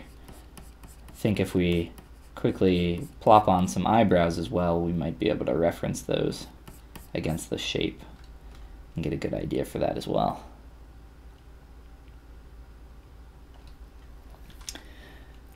It looks like we have a little bit more meat coming off the brow here. So if I can, maybe just a little bit of a pinch. And also, let's hide this. This will make it a little bit easier to kind of pull out and figure out the form that needs to take.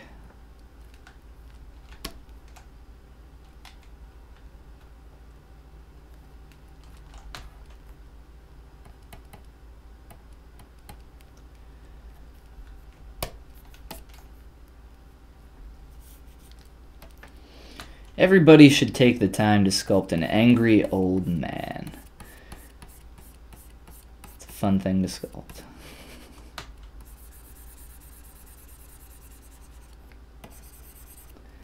Trying to get a little bit, like I said, more meat up through here. Being careful not to let my surface get too convex there, though. So build it out, but also make sure that that angle is still in there. A lot of things kind of working with and against each other. It can be hard to find that balance, which is why having Dynamesh can be quite nice for a lot of this stuff. Immortal says, "Looking cool." Well, thank you. We're getting there slowly but surely. All in good time. Especially when you start something from scratch here. When you're starting something from just a sphere, really it's those initial proportions, you know, they take a long time. I think we're in a relatively good place here with our initial proportions of the head. I think maybe we could stand to move our mouth up a little bit, because I think I've put that a little bit too low. But most of the stuff here I think is in a pretty good place. Whoa, not what I needed. But we'll continue to keep tweaking everything until we are ready to go into the next stage of sculpting.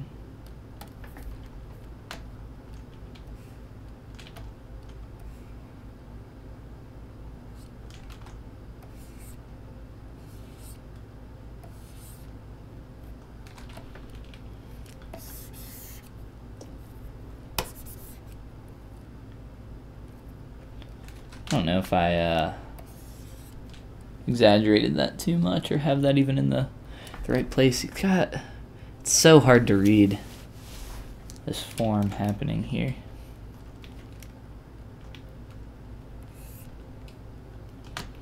It's almost like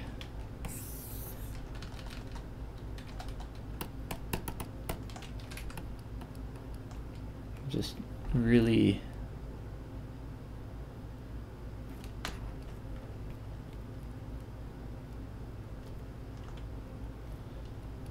I might have to come back to that. Well, I'm sure I will. I'll come back to everything. That's how this works.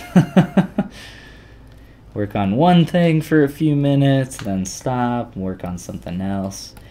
God dang it, I need to move that brush because I keep clicking the wrong one.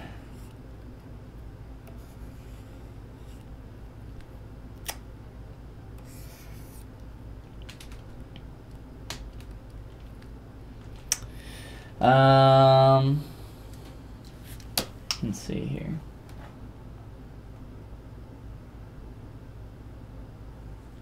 Put skin alphas. We'll do some alpha stuff later for sure. Don't know if I ever asked, but how the fuck you make good clothing for animation every time they have clipping issues? It's a pretty complicated question. And I don't really have time to show it right now, but how do you make good clothing for animation? So topology of a lot of different parts and getting that exactly how you need it to deform and bend for animation are the things that you need to focus on for that. It's like everything else. Again, like I said, that's a very complicated question. There's a lot of things that go into that. That's like asking, how do you model a human face? And what are you making it for? There's so many things that you have to ask yourself going into that. But moving polygons where the clipping's happening can't be done for some limitations. TMN2 2012 approach, I'm not familiar with that. Clothing are thick, but I don't know if that can work every time. I mean, just as a general thing, if your character's never going to have different clothing on, you don't have to put stuff underneath the clothing where it's never going to be seen. So, like, I'm a real person. Just because you cannot see my arm going here, I can almost guarantee you that, yes, there is more arm under here, I swear. And that does connect to my body, which connects to my neck, connects to my head. But with a 3D character, you know, you don't have to have an arm under that clothing. If it doesn't make sense for it to be there, then remove it completely. You also save on poly count by removing stuff that's never seen. So as a general rule of thumb, if there's anything like that, definitely get rid of that stuff, as it's not serving any purpose. Trying to get that eye into a little bit of a better position. I just really quick want to add a little pupil on here.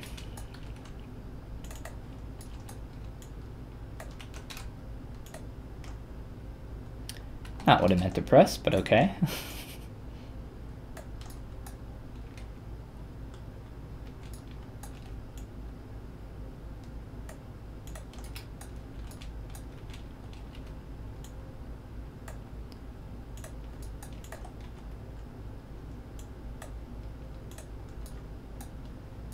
So just really quick, get that in there. I just want to see what this looks like.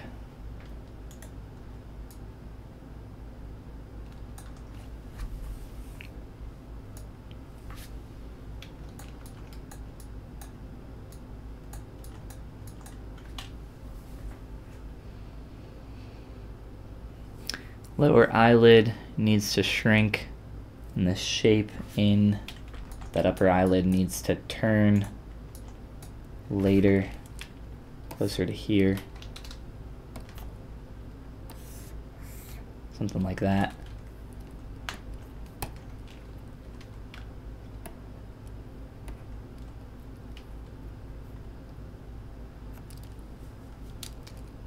As well as the brow, I think, as well.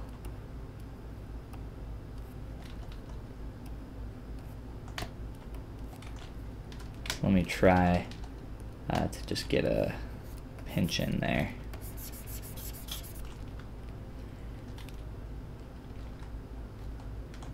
Too far in.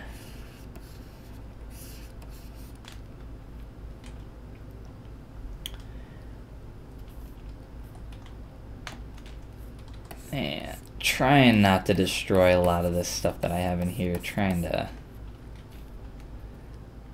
clean this up, but also make the changes that are necessary.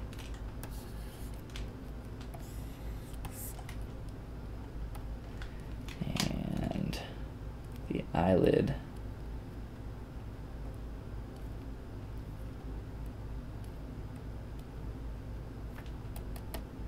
It's like this angry sadness, this angry sad expression that he's got going on.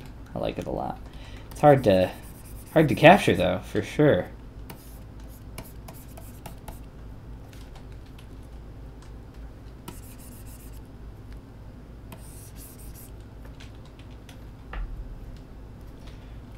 Towards the outside here, this part tends to have a good amount of fat, which is why that's more rounded.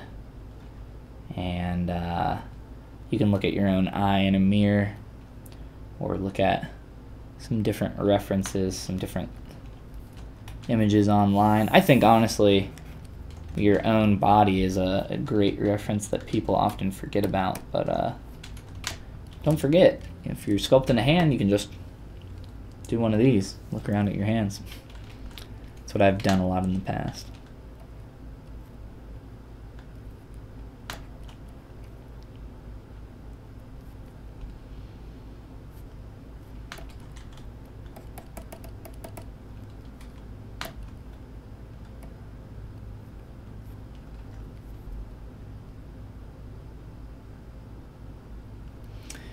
Might have pushed it a little bit too far here.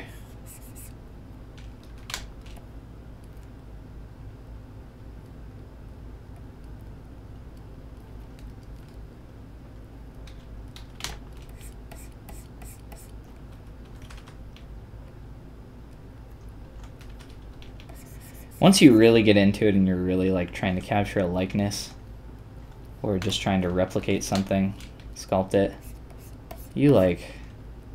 there's so much back and forth on stuff like this, especially when you're talking about the eyes, man. Like the eyes are just so important for the sculpt, for making sure that you really capture the character.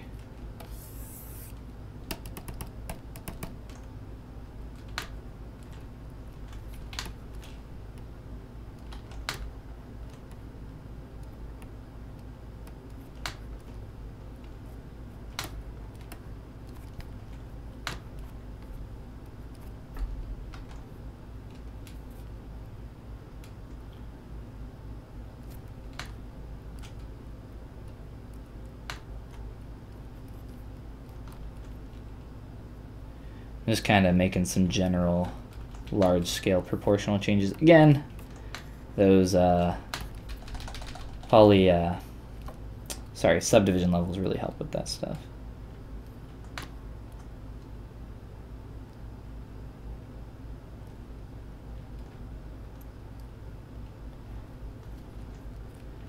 All right, we're getting there. We're getting there. But it's not good, I don't think, to focus on one area for any super long length of time. So as we are looking at that, we'll leave the eyes alone for a little bit longer and then head over to our nose and lips and start looking at that stuff. So let's do that now. Let's see here. I've been bugging you with animation stuff for a long time. Have you ever seen ASDF Movie 10? I don't believe so. I don't think I've ever heard of it, actually. There's a segment in 3D where the characters take medications that make them 2D again. I've not heard of it. I will have to look it up. It sounds interesting. I'll check it out for sure. ASDF Movie 10. Ha ha ha. I see that you've also switched over to Twitch instead of YouTube. Very nice. Very clever.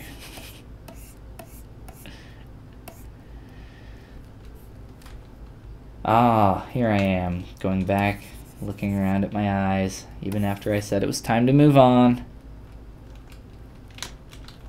Just 2 more changes, Mom. 5 more minutes. Come on.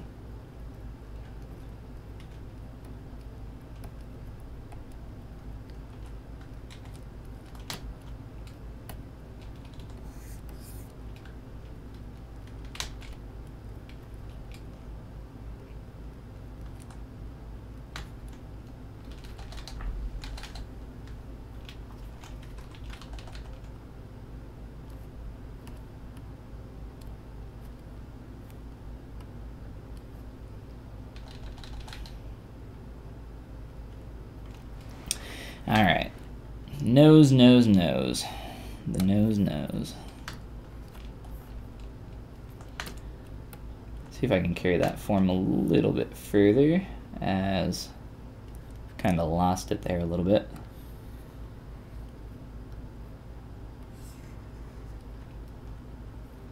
Another thing to kind of play with while you're sculpting is sculpting on both sides of your mesh. If you're working with symmetry, if you're in this stage of development, working on both sides can be pretty helpful, depending on if you're right or left-handed. I'm right-handed, so I find myself sculpting on this side of my mesh a lot more often, but it is definitely important to switch it up and not just work on a single side. Even though you have the luxury and ability to do so, once you kind of break symmetry and get to that point, it's going to be a lot harder for you to move around if you're not used to it. So definitely get used to it now while you're working on your junk, and try to get better at it. Something that I don't think I do enough, but I try to be I try to be a little bit more liberal with what side I use. I'm just kind of gently going through here with my pinch brush, attempting to create a form change on my nose. And this is as you see here, as I stroke more and more, it starts to get really strong, the crease there. And that's okay. We can knock that down with some trim or with some Dynamesh. But the objective here is to get that shape to turn, get that transitional turn there, and also work on that shape down there a little bit.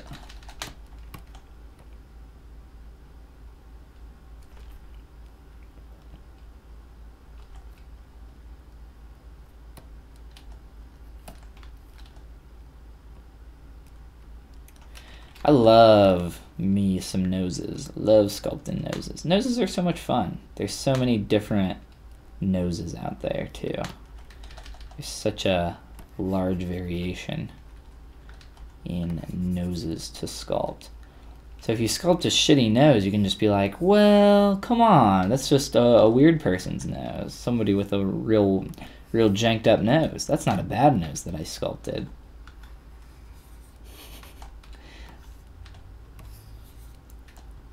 That's an excuse that I see more often than I would like to admit when people receive critiques.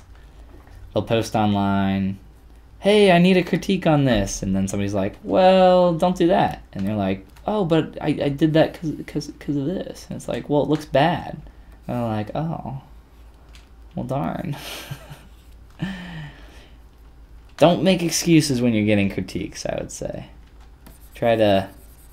They're commenting that specific thing, typically for a reason. Unless they're just trying to be an asshole, which I find most of the time is not the case. Most of the time people are genuinely trying to point out what is bad or what is good about your thing. And if they're good at giving critique, they'll actually help you and give you ways that you can improve or extend upon something that is already good for your sculpt, which is what you want out of a critique. You don't want to be told, this is good and this is bad. Do this and don't do this. That's a pretty bad critique. What you want to be told is, don't do this because of this, and instead do this or try this. And that gives you some ground to kind of move forward on. And hopefully that person giving you critique is more experienced than you and can help you in that stuff. And honestly, I think a lot of the time, the person doesn't need to be more experienced than you to give you critique. They can still point out the obvious flaws that you've kind of lost track of and can't really see too well anymore, which happens a lot to people as they're working. You start to lose sight of your sculpt, which I am sure I've started doing long ago on this guy. So we kind of need to rein in a lot of these parts, such as the sharpness of the shape pulling in.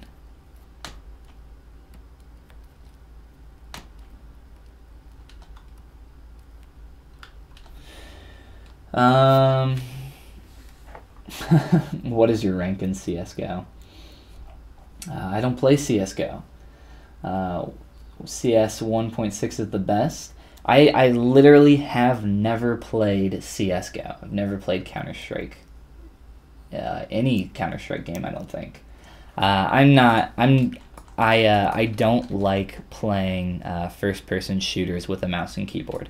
I like using a controller. And no matter how many people tell me, oh, it's better to use mouse and keyboard, I will still use a controller no matter what. It's what I've done for years. And no matter how much more accurate or how much faster you can be with it, I literally don't care.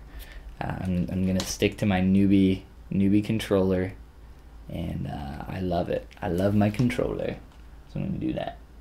Lips are better. They are the initial tract of the digestive system. What's more interesting than that? Lips are more interesting than noses, but what about all that? You gotta get your olfactory on. You gotta, like I said, there's so much variation in noses. Noses leave room for all sorts of fun shenanigans. Lips are fun to sculpt though as well. And luckily, we still have some poly groups here that we can work with to work on our lips separately still. Have a little bit of room to play with. As well as our chin transition down here, which needs to be handled a little bit better.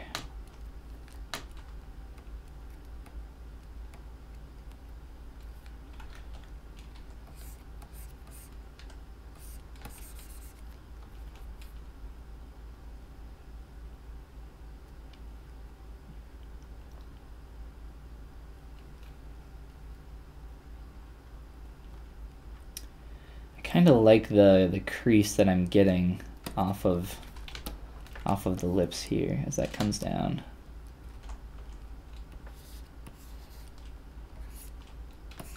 I don't want to exaggerate that too much, but just enough.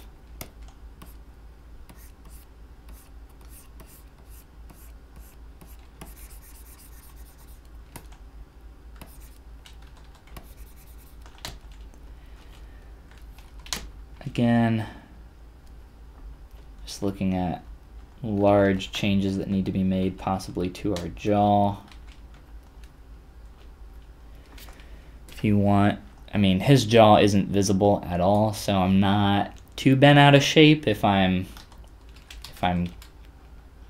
completely just out of whack here proportionally. But if we want to look at some references here and look at some more real people to get an idea of jaw angles, I think the jaw angle that I have is actually not sharp enough on this downward angle. So I can kind of play with that a little bit here. I want to be careful though, just because it's easy to screw up a lot of stuff here. I might bring out the jaw and the mouth a little bit more, something like that. Got a lot of that going on. It actually seems to turn here around the bottom of the nose and jut out, from what I can tell. Let's play around with exaggerating that.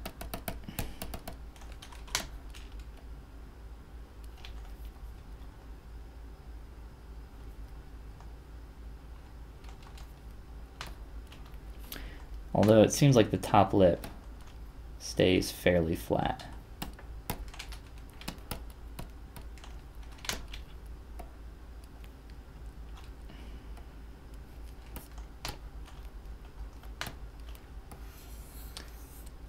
Seems like the lips are a little bit less rounded than maybe what I have represented here.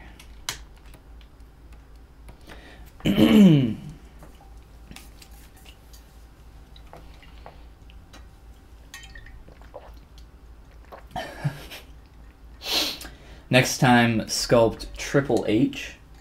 Triple H, why does that sound familiar? I feel like I should know who and or what Triple H is. Guys, who's Triple H? Ah, Triple H, WWE boy. I don't follow WWE at all, and I never did as a kid. So if I were to sculpt any wrestler, though, it would be what is the Triple H? What are the three H's? Does anybody know? I don't see it anywhere, at least on here. But if I was gonna sculpt anybody, it would definitely be Hulk Hogan.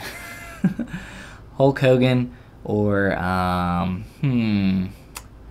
would start sculpting Hulk Hogan, and then I would immediately transform it into John Cena halfway through.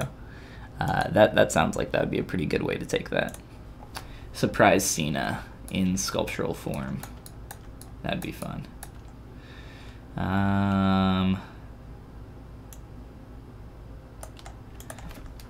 Head shape needs some tweaking still.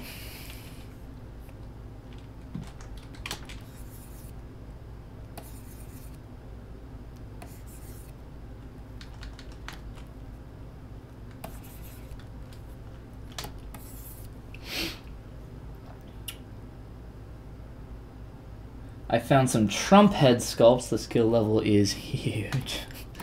Nice, nice. WWE parody of South Park. I don't remember that one, but I've seen like every episode of South Park. I keep up to date with it, so I'm trying to... I don't remember off the top of my head. Must be a little bit of an older one. Do that. You're gonna get all the views. Yeah. It's John Cena. Check out the... Oh, whoa. Lost our... Or no, we didn't. Is our symmetry on? It's just the... We've taken that way too far there. Let me do this real quick.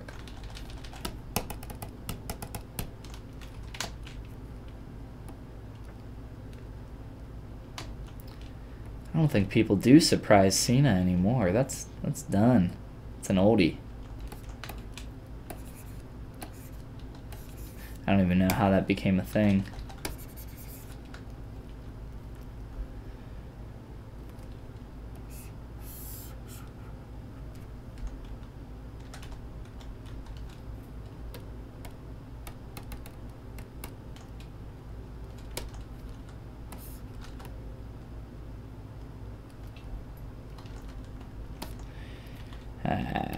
This is going to be easier.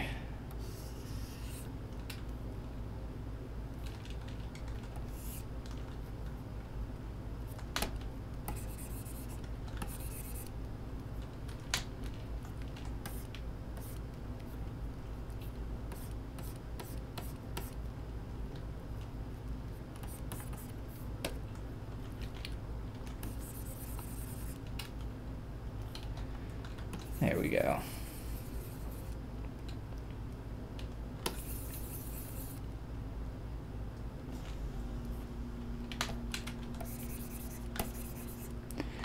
These little form changes that are sometimes just elude you and they're really hard to capture, but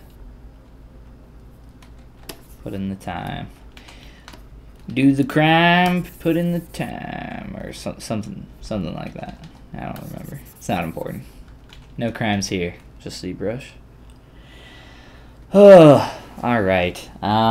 This guy's getting there, but he needs a lot of work, and I don't know. I'll look at his lips and some other stuff here a little bit longer, but if you guys have any questions for me or anything that you want to see before I bounce on out of here, let me know, and I'll give a couple minutes for that before I head out here. So I'll stick around a little bit longer and tweak a couple more things here.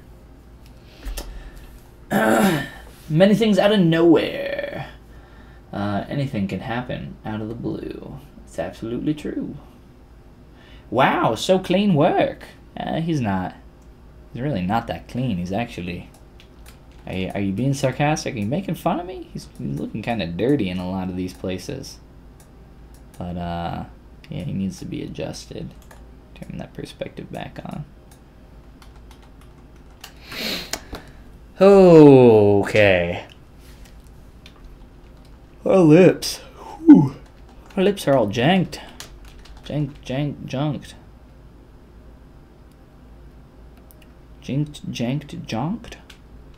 Is that the correct tenses of janked?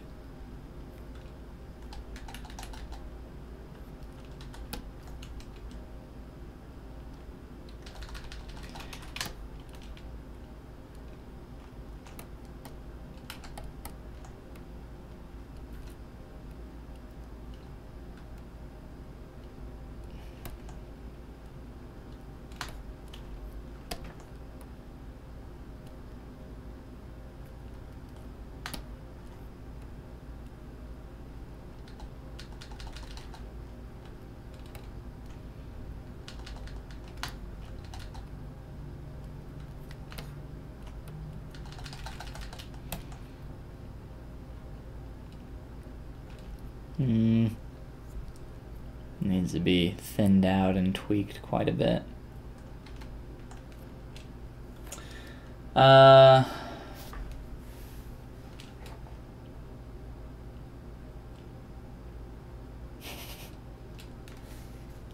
finest Mamma Mia, only if Donatello saw him. Tell me the maxi story of avoiding mouth sticking in Dynamesh, or fingers, or butt cheeks. Some of those are a little bit different. So for butt cheeks, I would just have a singular mesh and on one side of the axes, and then I would do a subtool master mirror, because that's not going to combine the geometry. You can work on one of those separately at a time and avoid those sticking together from Dynamesh that way. For something like the lips, I just opened up the mouth a little bit wider so that when I went into Dynamesh the lips, that would not be a problem there, and it has worked out pretty well. As you can see here, we have a nice little open mouth of our Sokolov guy here that we can work with and modify as need be, which is what we're attempting to do a little bit right now. Just trying to get to a point where I can thin these out. So that's how I did it with the lips. With fingers, really, if you're working in Dynamesh, if you're sculpting a hand, I have a quick little video called How to Sculpt Anything, but in that video I sculpt a hand, and I talk about some of the steps and kind of the ideas behind being able to sculpt anything. But in that video I particularly sculpt a hand, and you can watch that video, and that'll explain, or it'll give you an idea of how you can sculpt fingers in Dynamesh and not worry about those combining, but keeping them spread apart far enough, keeping your Dynamesh resolution high enough. Sculpt a singular finger and then duplicate it 3 more times, so you have 4 of them, and you can do something similarly for the thumb. But those are some ways that you can do that and avoid having that stuff stick together, which can be frustrating if you're not super familiar with Dynamesh. But I think once you get the hang of Dynamesh, just try to play around with Dynamesh a lot more. I think it'll start making more sense to you the more you play with it and use it. It's an awesome tool, and I highly recommend that. Again, you try using it more, and I think you'll get the hang of it. You seem like a smart boy. I think you can figure it out. I think we've added too much of a divot there on that bottom lip too. A little frustrating. Try to open this back up.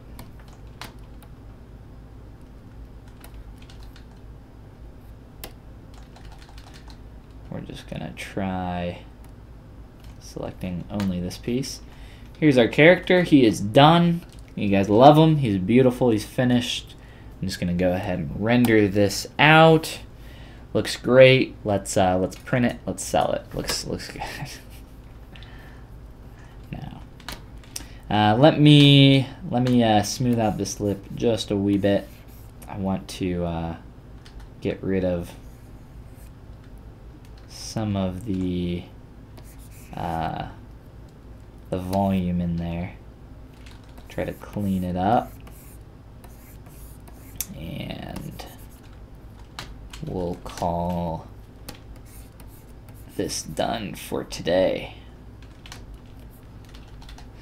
Inflate.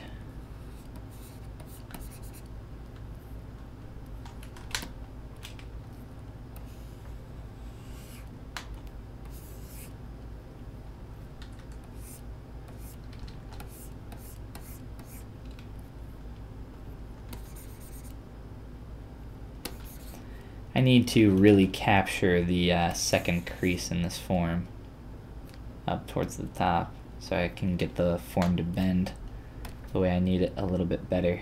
So let's try that here. Get the polys to cooperate.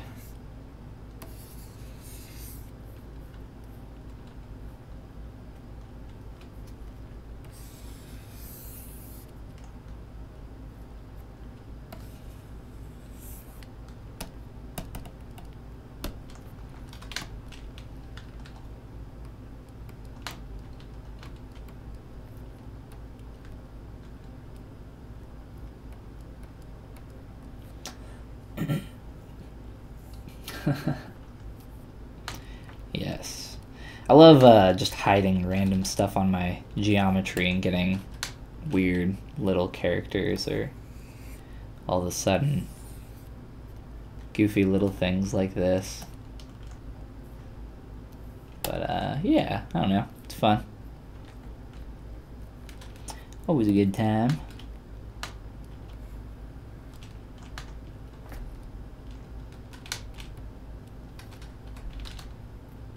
I don't know why my move brush wasn't working there. Thought backface masking was on. If you're if it's not reacting the way you need it to, that's typically at least the case for me. I accidentally have backface masking on or something similar.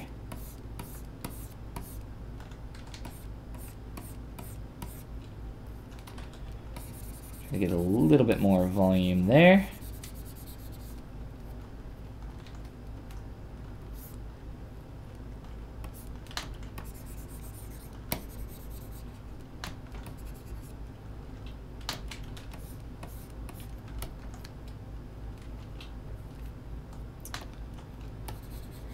Alright. We shall come back to this in the next stream. Possibly tonight. I might take a few hour break and then work on some other stuff and come back. But if you guys are going to be around tonight, just I guess if you're not already following me on Twitter, I'll tweet out if I'm going to stream later tonight. You guys can come hang out. I actually don't think I tweeted anything to let you know if I was streaming this morning, so I apologize if people came in here late and were angry because of that. But hopefully some streaming later tonight, if not definitely tomorrow, and I hope to see you guys in one of those streams. And again, if you guys didn't already, check out the tutorial on the hair clump and hair detail brushes that I released this morning, because that's how I'm going to be creating the hair on our guy here later down the road, once we get to that point. But we're still a long ways off from there. Got a few more things to look at. We want to create some clothing. We want to get a lot of the wrinkles in here, a lot of that stuff, but not too long here, and we can start blocking out a lot of this stuff instead of worrying so much about the face. But we will get to all that in the upcoming streams. So again, hope to see you guys there. You guys have a good night as well, Anubis, or wherever you guys are, whatever time zone you're in. Good day, good morning, good evening, good night, all the above. So again, hope to see you in the next stream, and thanks for coming in and chatting with me. I always enjoy talking to you guys, and with that, toodaloo.